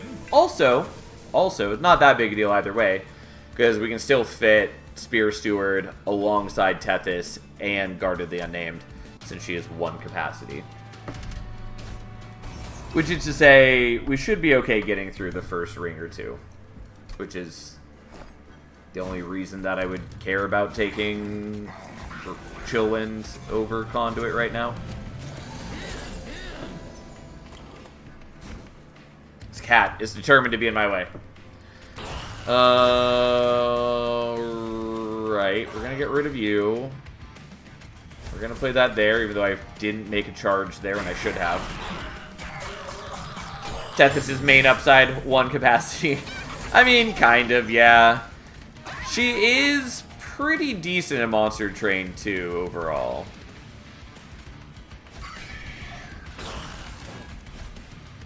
I meant to play that behind Tethys, actually, but I forgot. I've been playing Soul Savior runs and it just doesn't feel the same as normal runs. I just don't like them as much. It just feels off. I mean, that's fair. It's definitely not meant for everyone. I like them so far. Certainly I don't like them as much as the normal runs, which is partly why I've been doing a lot more normal runs. But also just, you know, there's a lot of crowns to work through.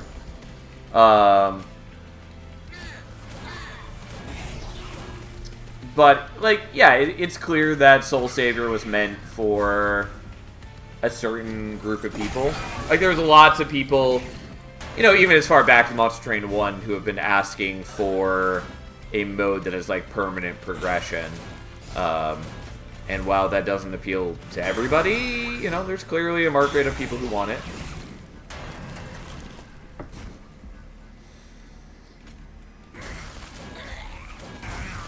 Alright, we are going to take some pyre damage. It would have helped a little bit if I had Tethys behind. Also, I probably could have done a better job of incanting, but here we are. Especially because, like, even a single round more of... Yeah, if I had just done 1 more spell here, I would have gotten a lot of extra damage. And I probably would have only had to take 1 hit on the pyre. Not a big deal. But here we are. Like, if I just used the pyre tap, could have done that.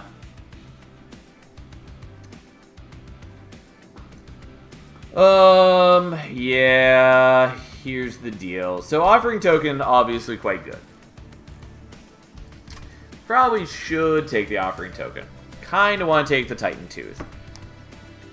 Because it does sweeping damage, and it's eventually going to be free with Conduit Tethys. Also, I didn't answer earlier. I'm liking Soul Saver so far. Souls are fun and silly. Yeah, I think they can lead to some interesting situations. I like the Souls for the most part. The biggest thing for me with Soul Savior is I don't like having, like, not getting the boss artifacts. And yes, obviously you can get the boss artifacts, but they're not guaranteed in the way that they are in normal runs. I like being able to choose more Ember, more capacity, more draw. And so I do find that aspect a little lacking. Obviously, there are some souls that are meant to compensate for that, but especially when you're doing all random, you don't have a guarantee that you'll get those.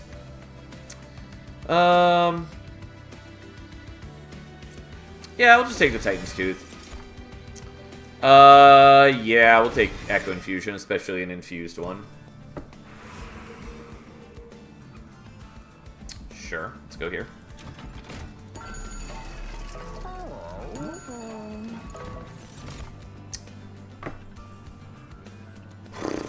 Well, that's not exactly what I was hoping to see.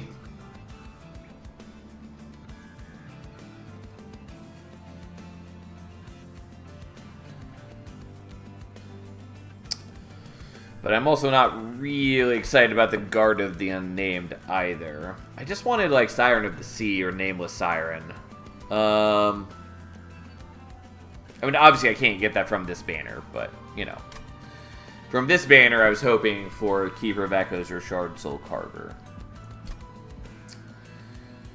I think we want the Kinhost Carapace. I do really like First of Kin, though, but I'm not well set up to utilize it. That's fine. We'll take this for now. Now, what do I want to do? Titanite is fine. I think we're going to re-roll, though.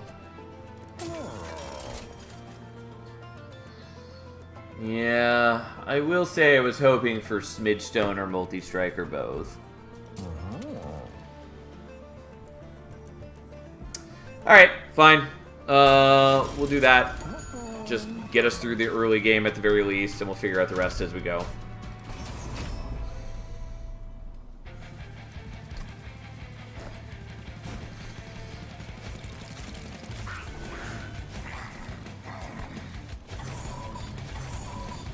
Obviously, I can't fit the Spear Steward here now, because we're at the unfortunate, unhelpful amount of capacity. Well, whatever. I still think it's on the whole useful for us to have the... I can't fit that anywhere. I still think it's on the whole useful for us to have the Kinhost Carapace stacking up for the future.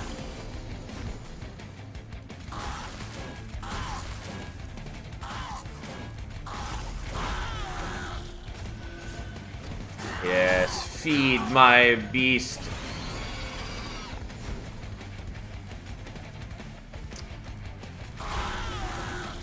Okay, let's do that. Even though I don't have any charges built up on bottom floor.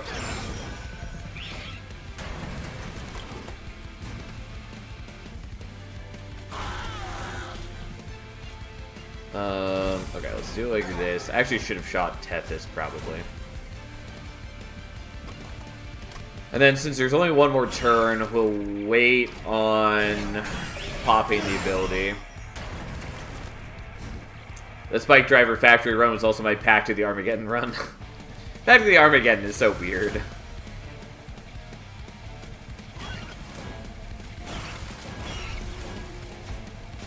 There we go. Just need a little bit more power on him. It is, but I want to use it at least once. I mean, that's totally fair. Like, I have used it, but it's so rare that I actually want to take it. I think there's even one run I had where I used Shard Soul to remove my champion, and then I took Pact of Armageddon afterwards as well. Sure, we'll take Offering Token now. Shame it's not infused, but... I mean, Bogfly's fine for me. It's not really what I want, but it is free to get onto the floor, and it potentially gets me more hits, and legitimately it's probably worth taking.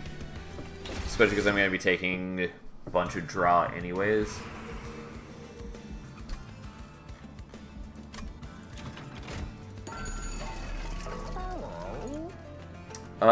Don't dislike holdover. Okay, well, that makes my decision easy, I suppose.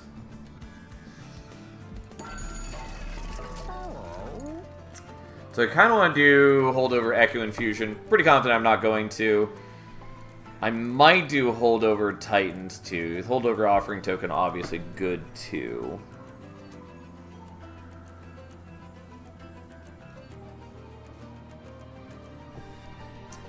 Alright, we're going to be a bit greedy and we're going to do this.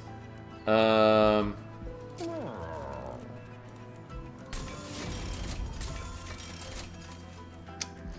was hoping for Spell Chain.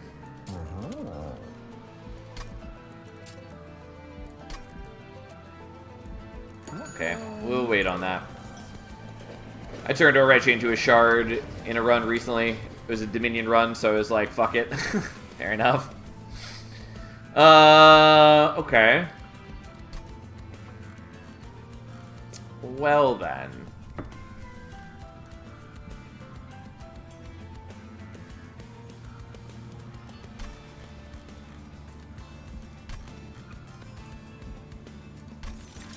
Alright. Is it correct? Not entirely, but it's something.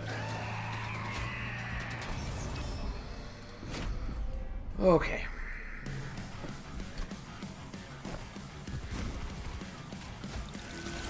Yes. Watch my monster grow. Okay, so since I have extra capacity, don't actually need to work on that.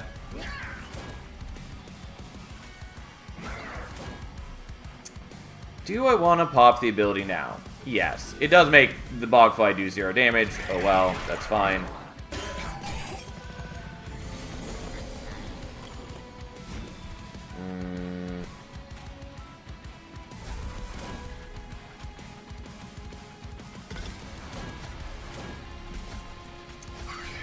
It might be nicer to be on the lower floors, so I don't have to take as much damage from the flagellants, but I think we'll be okay.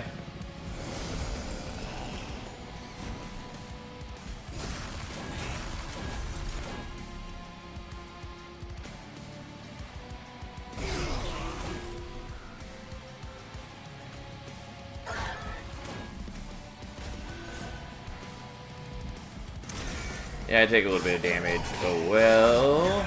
Yeah, and I take a little bit more damage. But that's fine. Sometimes you just take damage. Sometimes you do other things.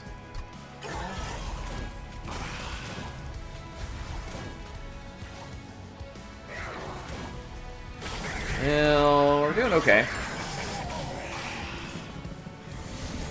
Also very funny, I saw Bog Deep Cocoon from Flesh Mass Man, and then went to Wormkin Banner, was offered Glare Miner and Glugsider, all 3 rare units back to back. Yeah, it is always silly when that happens.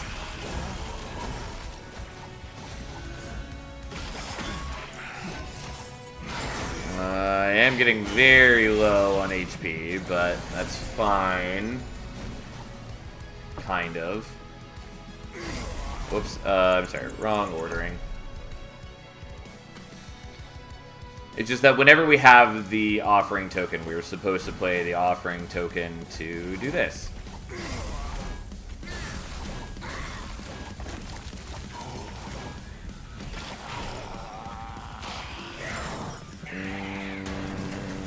Okay, so I was going to say we probably get a Helical this turn so we can just nuke him. Actually, again, slightly wrong order. Unfortunately, it was a Corruptor Chief run, so I couldn't take either of my Beloveds, but New Glareminder Rock, so it was okay. I mean, you sort of can with with Corruptor Chief. But yeah, it's definitely not what you want to be doing. But yeah, new Glare Minder is awesome. I really like new Glare Minder. Okay.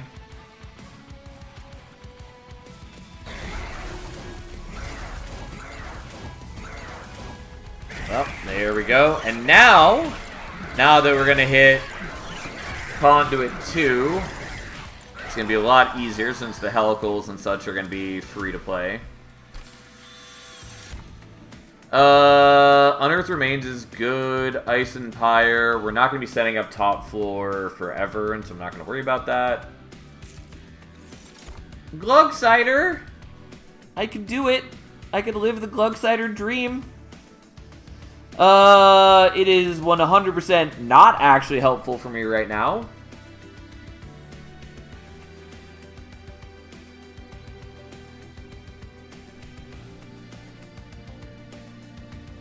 That doesn't mean I don't want to take it.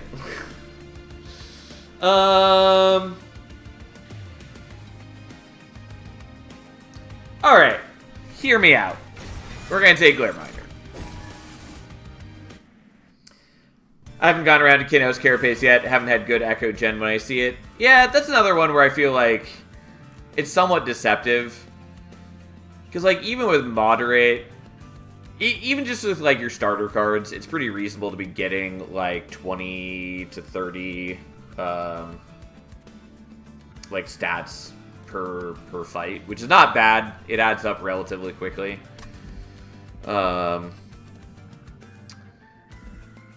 Not my favorite unit. Definitely has good use cases, especially if you hit, like, Smidge Stone. You can easily then just, like, dupe it later on. Even without Smidge Stone, you can still dupe it, of course. But anything that allows you to build up permanent stats, you know, you can get great value of later. Anyways, we're going here. Kind of want to go here. Wish the gold was here instead of the Pyre Remains. Not that the healing is unwelcome, but Large Stone is the opposite of what I want.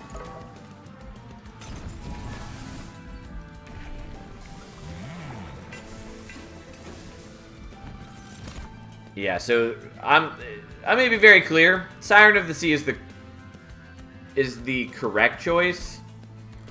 God, maybe I still want to take it anyways.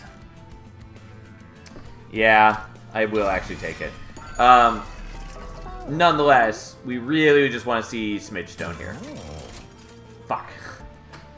Well, it's not Smidge Stone.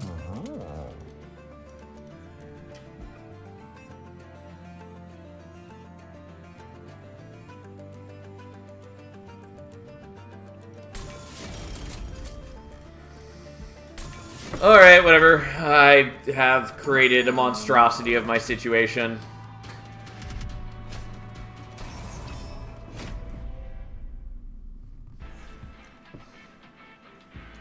Oh, also, I really like the upgraded upgrades in Soul Savior. They're pretty cool. I haven't explored them too much yet, but yeah, they're cool. God, do I even care about these? I feel like I should still just be building up the Carapace, but also, why would I? Well, alright. Fine. Look at him. Look at his glorious majesty. Unfortunately, I need capacity or Smidge Stone.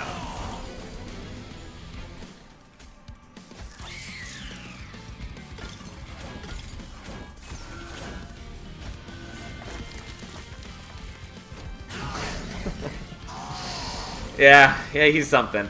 Yeah.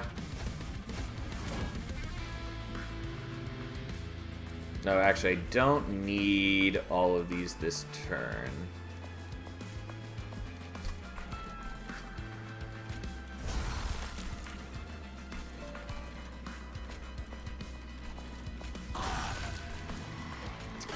Yep, I did not do that in the way I meant to. I meant to hold the Frozen Lances for top floor. But I didn't. Whatever, it's okay.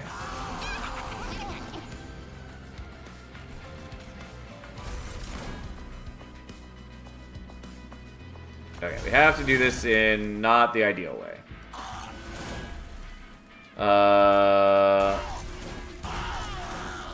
Yeah, I'll do this. I do have Ancient Pyre Tap.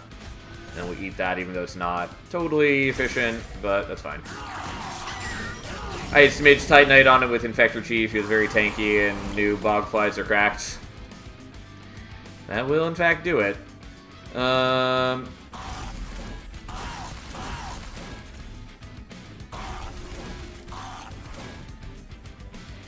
I just cannot play things out anywhere.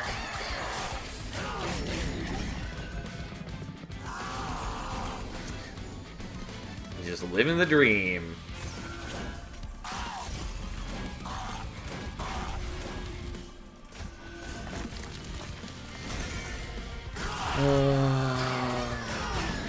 Also, I didn't upgrade the Bogfly, which is fine. Okay, well, here's the deal.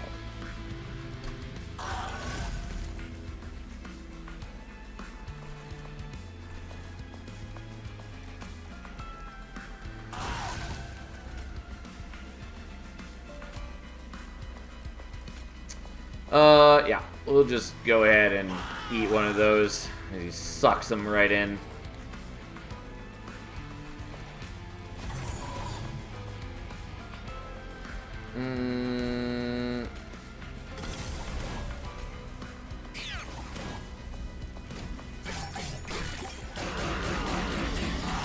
Unfortunately, he has 0 defense or 0 offense, so he just sits here, lets the Frostbite tick down a little bit, but otherwise accomplishes nothing for our aims. Can't play the Titan Tooth there.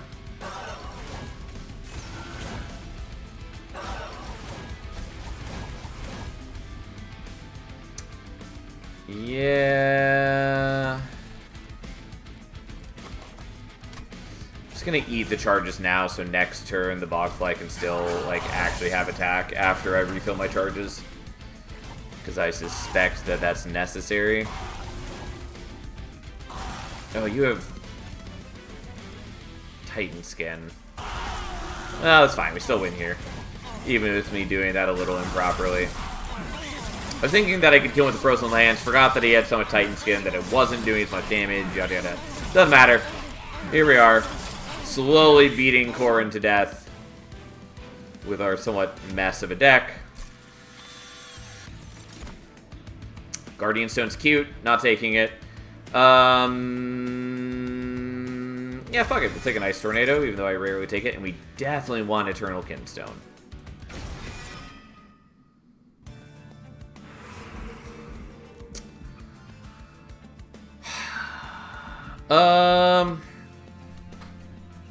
I think we're going here, though I do sort of want to go here looking for like Steward's Quarters just so I can get extra capacity. Also, duping is not bad. Claw gets 1 cooldown, right? Yep.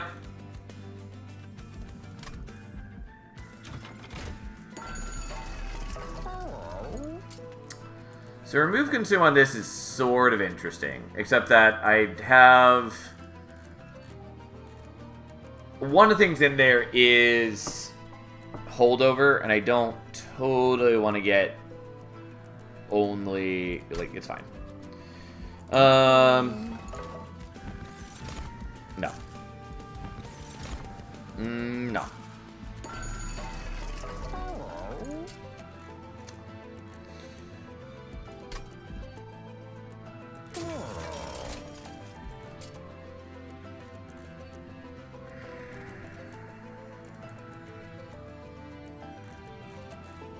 So I do want Spell Chain on the small gift box.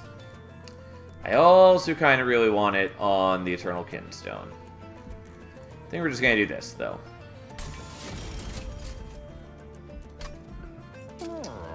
Alright, let's remove you and then just hold on to a bunch of gold.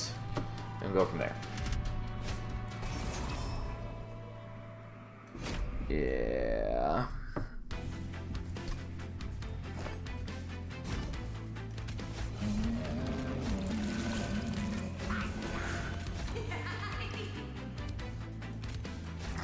Nice. Still a bunch of garbage that can't play out. And there we go. Well, we'll give you the Reap and just let you die, and it'll be pretty okay. And then I can't play out the Spear Steward. Ugh. I do wish that Glugsider got attack whenever he ate something. It's not totally necessary, but it would be nice.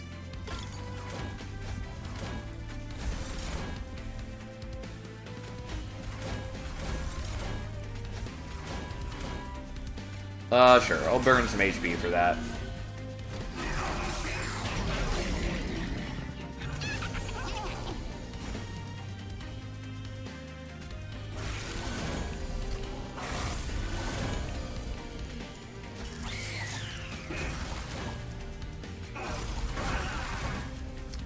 Alright, just killing enemies before they can attack, so I don't have to deal with the corruption.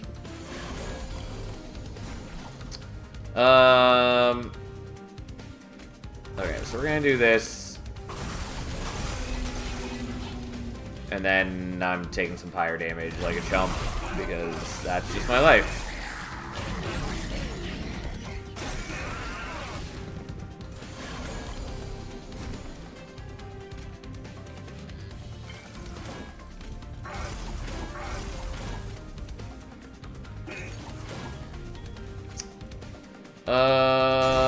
Yeah, it doesn't quite kill you. I don't think it actually helps.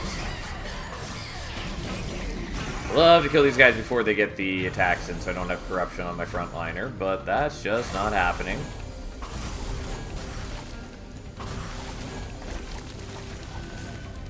Well, time to take a bunch more damage because I'm a greedy person. Bye, Glugsider. Yeah, I don't know that this fight's gonna work like this.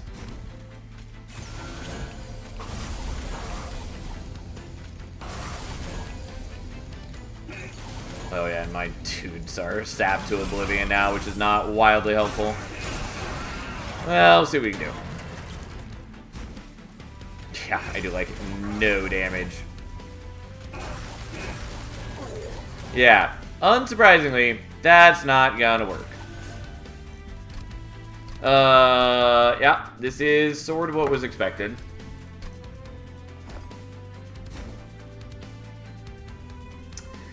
I think probably what we need to do is more something like this.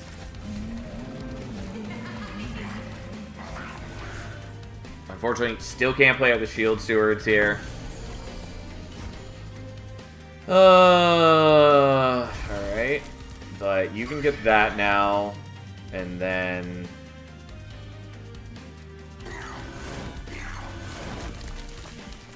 yeah.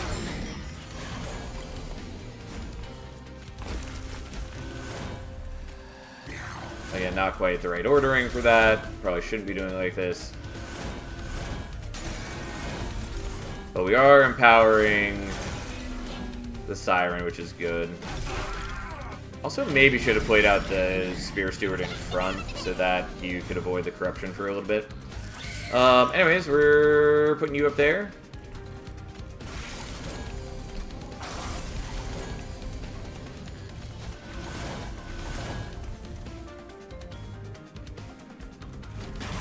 And this way, he's at least killing, you know, one enemy a turn, basically. And he's killing the sap dudes before they can cause me grief. So that is some improvement.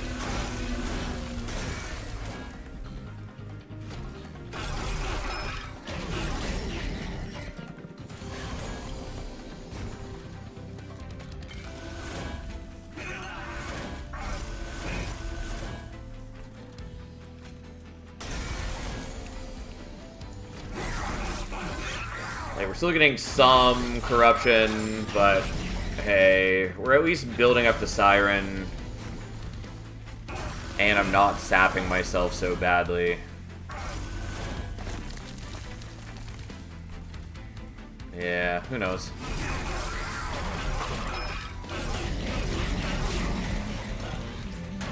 And you'll get a couple attacks in, I guess.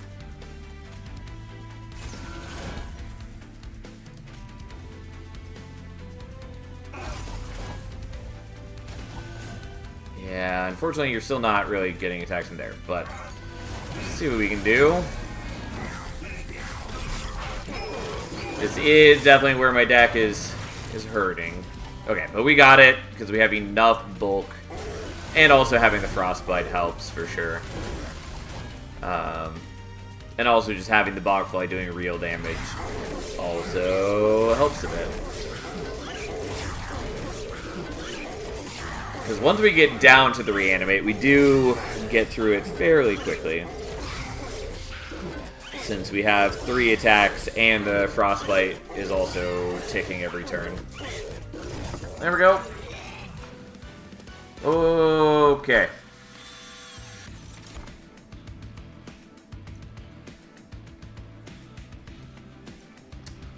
Do I want Drain? Kind of. Or do I just want another Ice Tornado? Or do I want nothing? I'll just skip, I guess.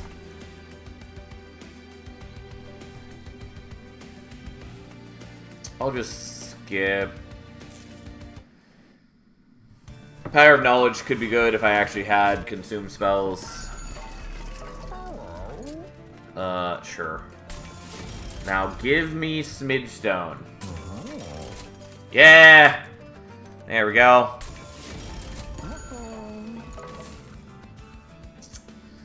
Okay, so there's another dupe there.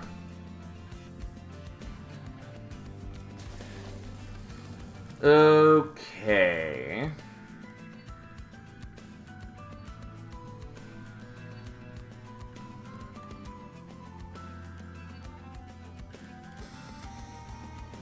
So there are correct plays, and then there are plays I'm actually going to do.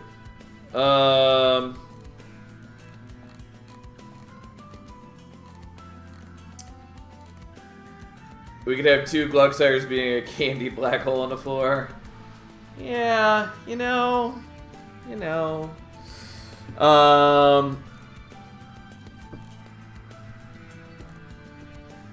Okay, so here's the deal. I was gonna do Glugsider at one point, and I'm really just deciding if it's now or later. I'm gonna do it now, even though it is somewhat incorrect.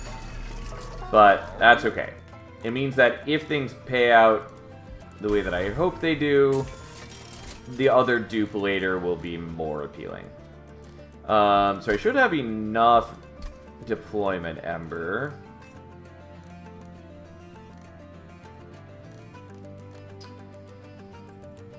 But I still don't have enough capacity. So let's get rid of one of you. No use for dualism? Not really. Like, I could put it on one of those guys, but I don't care about them, and the Bogfly doesn't get any benefit. I suppose I could give the Bogfly Incant Armor. Yeah, this is the last time I'm going to Merchant of Steel, so let's just give it some upgrades. And like, yeah, I could give it dualism here. I'd rather just go with the slightly higher attack, since my attack is somewhat lacking, but it's a lot better with the multi-strike on the Siren now. As we have come to expect from your plays. Yeah. Okay, so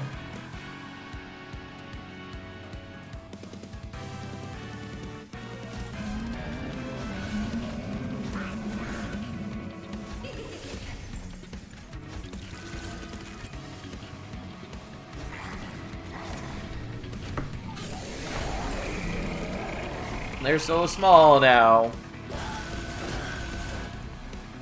I don't actually do that because we do have this to hit the Titan's Tooth. Unfortunately, some of these are not infused, but that's okay.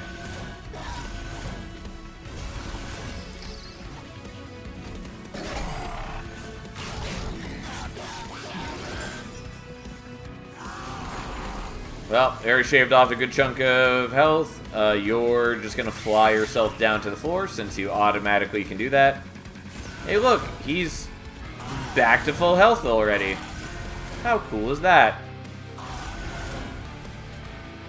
I don't actually need to eat him, so we're not going to.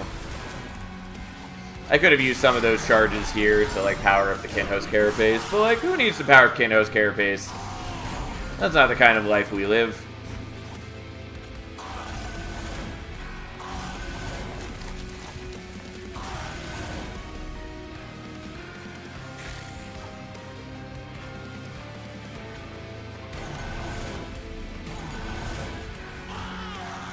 Just gobbling them right up. Sucking them deep into the black hole. Yeah, anyways, Eternal Kinstone's good. It's also great that it is infused, so it generates 2 charges on play instead of 1. I guess I'll play the Vengeful Shard so I don't take damage. I don't really need 2 Titan's Tooth every turn. And I am relatively low on HP, and I will be vaguely responsible about it, I suppose. I should have done this slightly differently, but that's okay. I'm not too worried about my charge situation.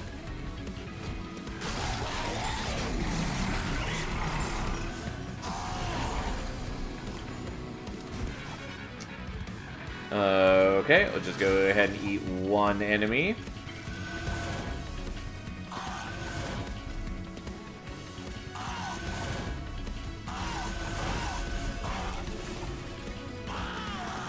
And eat 2 enemy.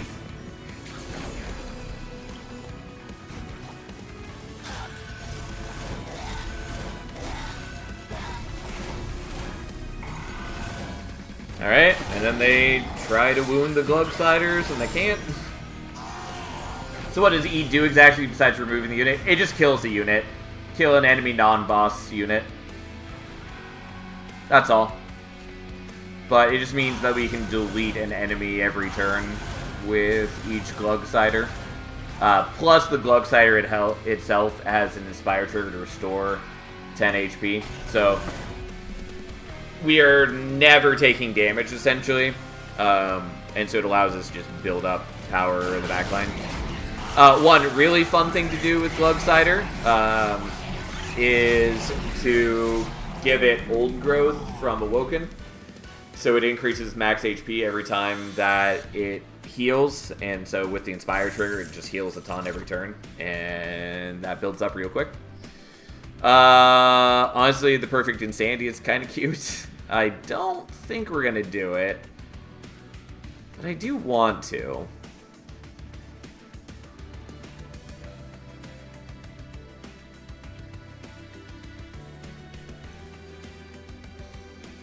I mean, who am I to turn it down, really? Also, I'm still sad that I don't have Spell Chain on the Eternal Kinstone, but that's not a big deal. I don't know. Fine. We'll take Perfect Insanity. It's not actually a good plan for us, but we'll do it. And we're definitely getting draw now, because draw is good for us.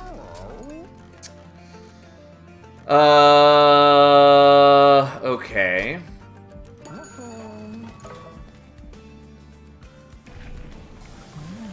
Conduit 3. Almost accidentally clicked on Chillwind. So the Chamber of Recall is cute, but not actually that helpful for me, because I'd be getting back the small box every turn, but I do want cards that are not just my Titan's Tooths.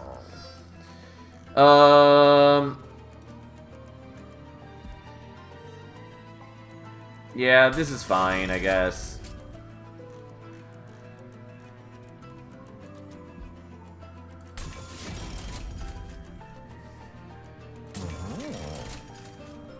Damn it. I was hoping for other things.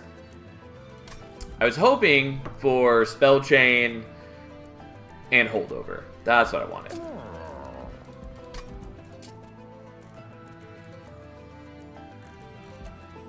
Yeah, I don't really need to remove those yet. I'll leave it. Do I want to take Holy Stone just for the sake of it? If I could put it on... God, I forget how Holy Stone works with Conduit Tethys. I think it works the way that I want. Let's find out.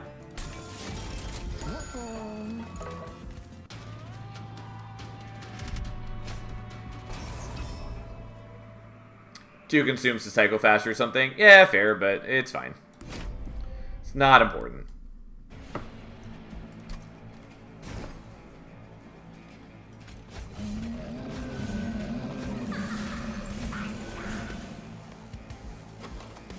Oh, also, I definitely didn't... Well, it's fine. It's not really what I meant to put the intrinsic on, though. Well, it was one of the options, but... That's fine. I probably should have done the other one.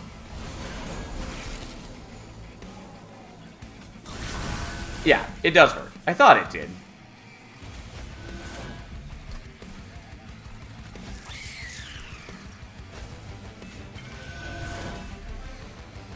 Okay.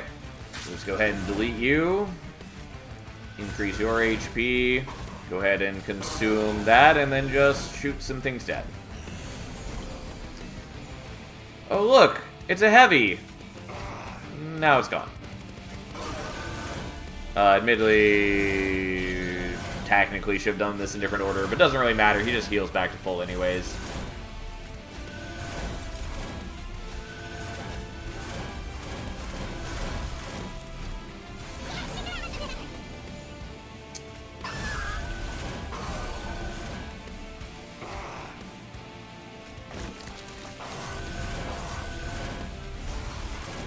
Well, there they go.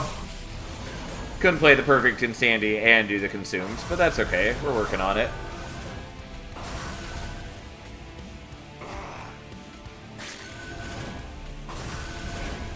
Don't mind me just deleting all of our problems.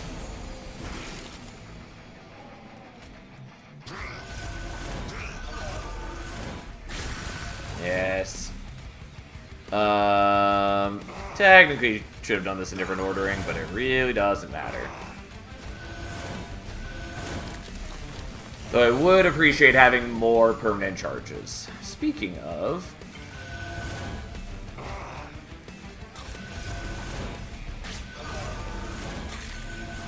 Well, again, this is why Glugsider is good. Turns out being able to delete an enemy every turn is actually pretty useful. Especially when you have the power to... Well, I don't know. A lot of things you can say. It also is just like a big meaty wall to stand in front of things. It's just good. Anyways, now we just gotta murder Rax.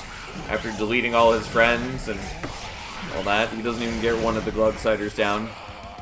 To be fair, we do have Titanite, so we are dramatically reducing his damage output, but that's his problem, not ours. Sure, we'll take Unnamed Tome. Could take the Drain. Didn't. Soul-Crushing Guilt is fine. Sure. I don't really need to be taking it. Probably shouldn't be, but we are doing that. And I guess I'm going here. They really want me to have Chamber of Recall. And oftentimes, I would be willing to take it, but... sure. Sure. Sure.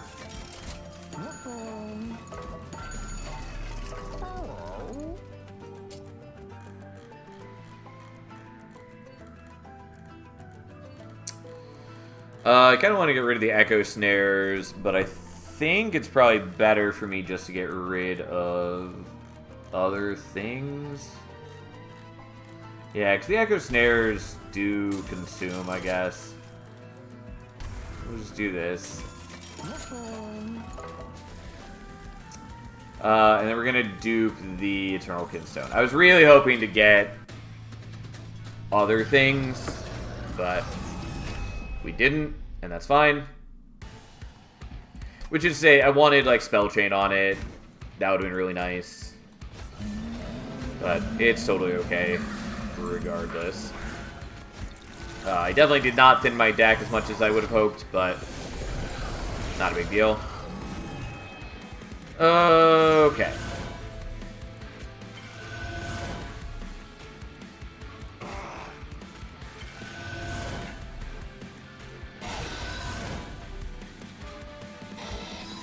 Ta-da!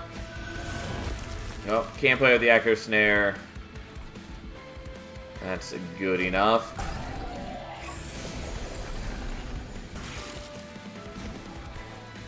Well, also I was hoping we were gonna get Carving Korska. It doesn't like super matter for what we're doing, but it would've been nice. And yes, I did do this in the wrong order, but that's okay.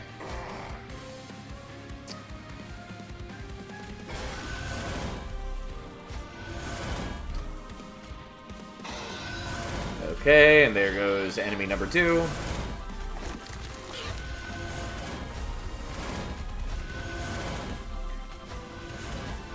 Yeah, let's look at all the stats. I don't actually have that much to be incanting here, because it's the Siren and the Incant Armor on the Bogfly, but still good.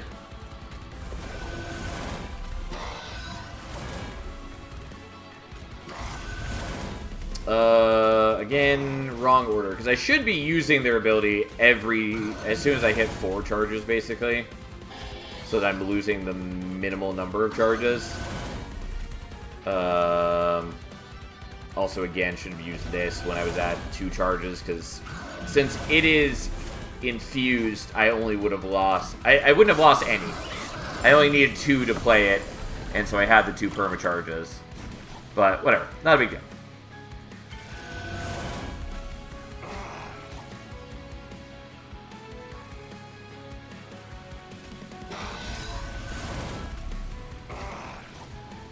Alright.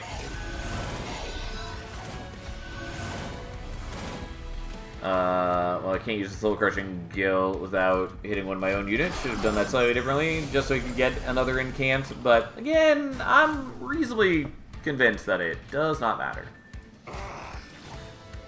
Okay.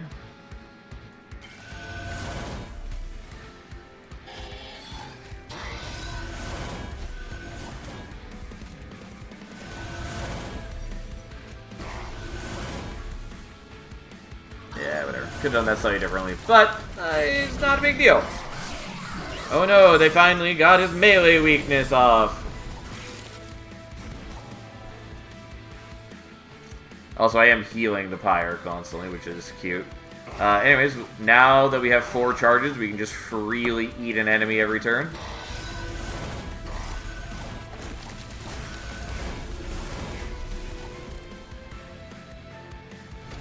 I could also be giving some charges for the Kinho's Carapace to consume, but again, what does that matter, really? Okay, so first off, you're gone.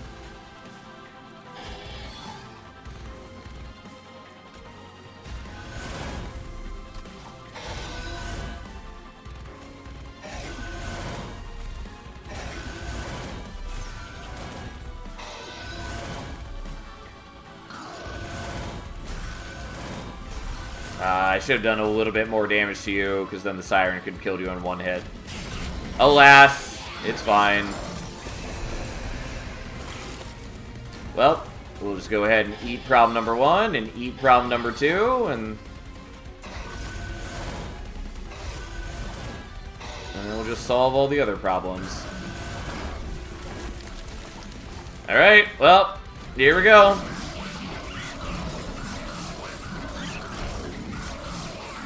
Like, our actual damage output isn't anything crazy, but it doesn't matter, because, like, we have the ability to just delete enemies, and we have so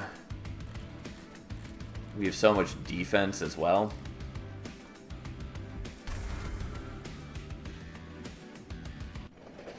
It is a shame that I don't get to use Perfect Insanity every turn, though. I was really hoping to hold over it, since that would have been cute. But overall, not a big deal. Mind you, I could just, like, not be playing out the Titans 2 this every turn, so I'd cycle the deck faster, but, like, they're still doing good work for me.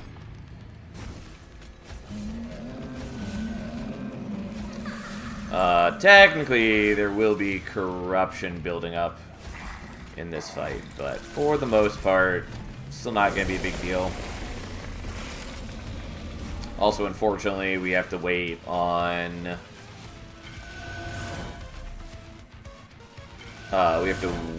the Pyrelite, since we're not getting one this turn.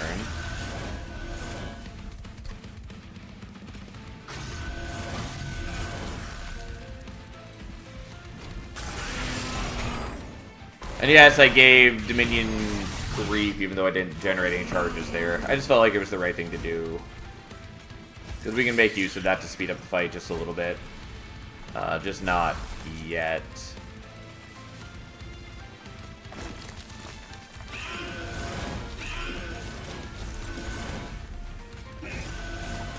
Oh. Technically wrong, but not a big deal.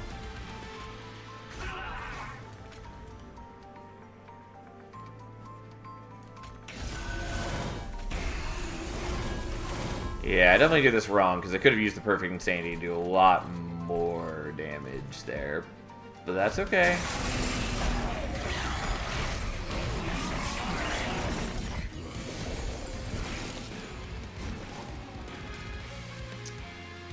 Okay.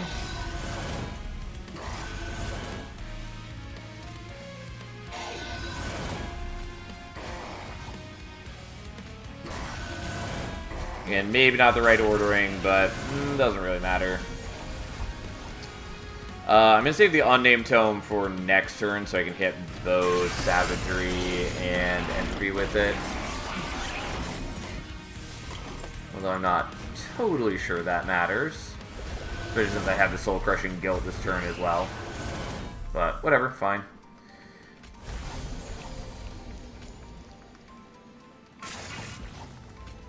In fact, I'm just not even going to worry about the Soul Crushing Guild. I'll do that so I can build up a little bit of reap damage. Also, keep forgetting that I have Ancient Pyre tap, and it just has not mattered.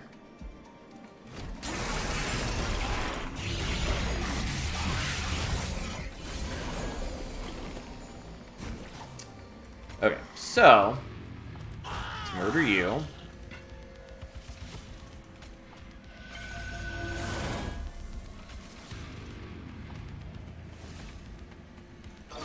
Murder you.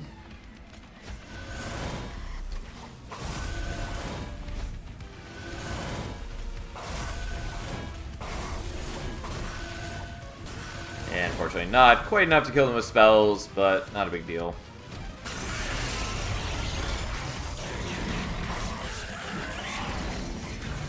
Yeah, again, my actual damage output is not incredible, but that's fine.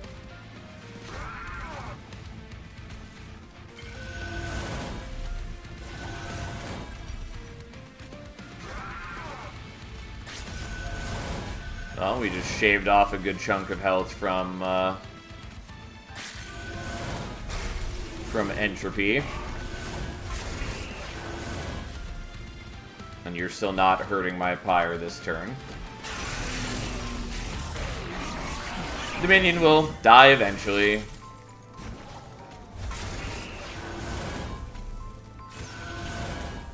It's a shame I can't use the Glugsiders on Savagery. Anyways, we're doing okay damage. We still got a ways to go to kill Savagery. This is the main thing. One of the rare times that it's actually going to take me longer to kill Savagery than others. Well, not that rare. The rarest is when it takes me a while to kill Entropy. Oh yeah, totally forgot that I should be eating these guys. It just hadn't really mattered the last couple turns, but now it does.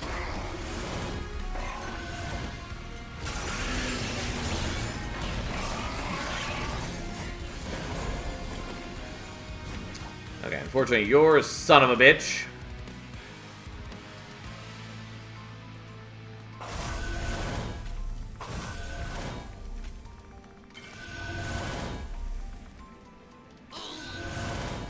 Well, so be it.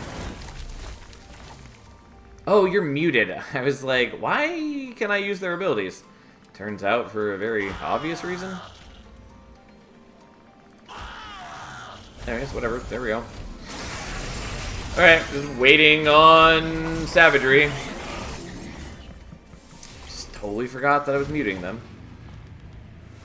Okay, no downside to doing that first.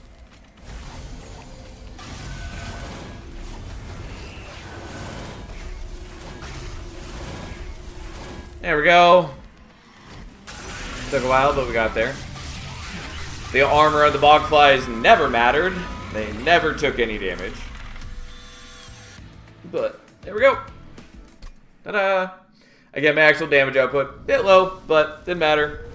Especially when we're able to just delete 2 heavies a turn. Oh. Anyways, I'm glad we finally got to use Glugsider. I'm especially glad that we got Eternal Kinstone, because that's exactly what I wanted when I saw the Glugsider, because it allowed us to dupe the Glugsider and then use 2 of them. I mean, I sort of maybe could have still used 2 of them, but worked dramatically better having the permanent charges. And there we go. I know, Cat.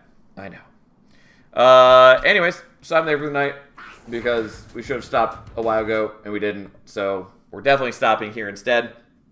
I will be back tomorrow. We'll play more Monster Train. We'll keep working on the crowns. We'll keep doing Soul Savior. Until then, have a wonderful evening. Have a wonderful day. I'll see you later. And truly, thanks for spending your time with me. It really does matter to me. But anyways, have a wonderful night. See you later.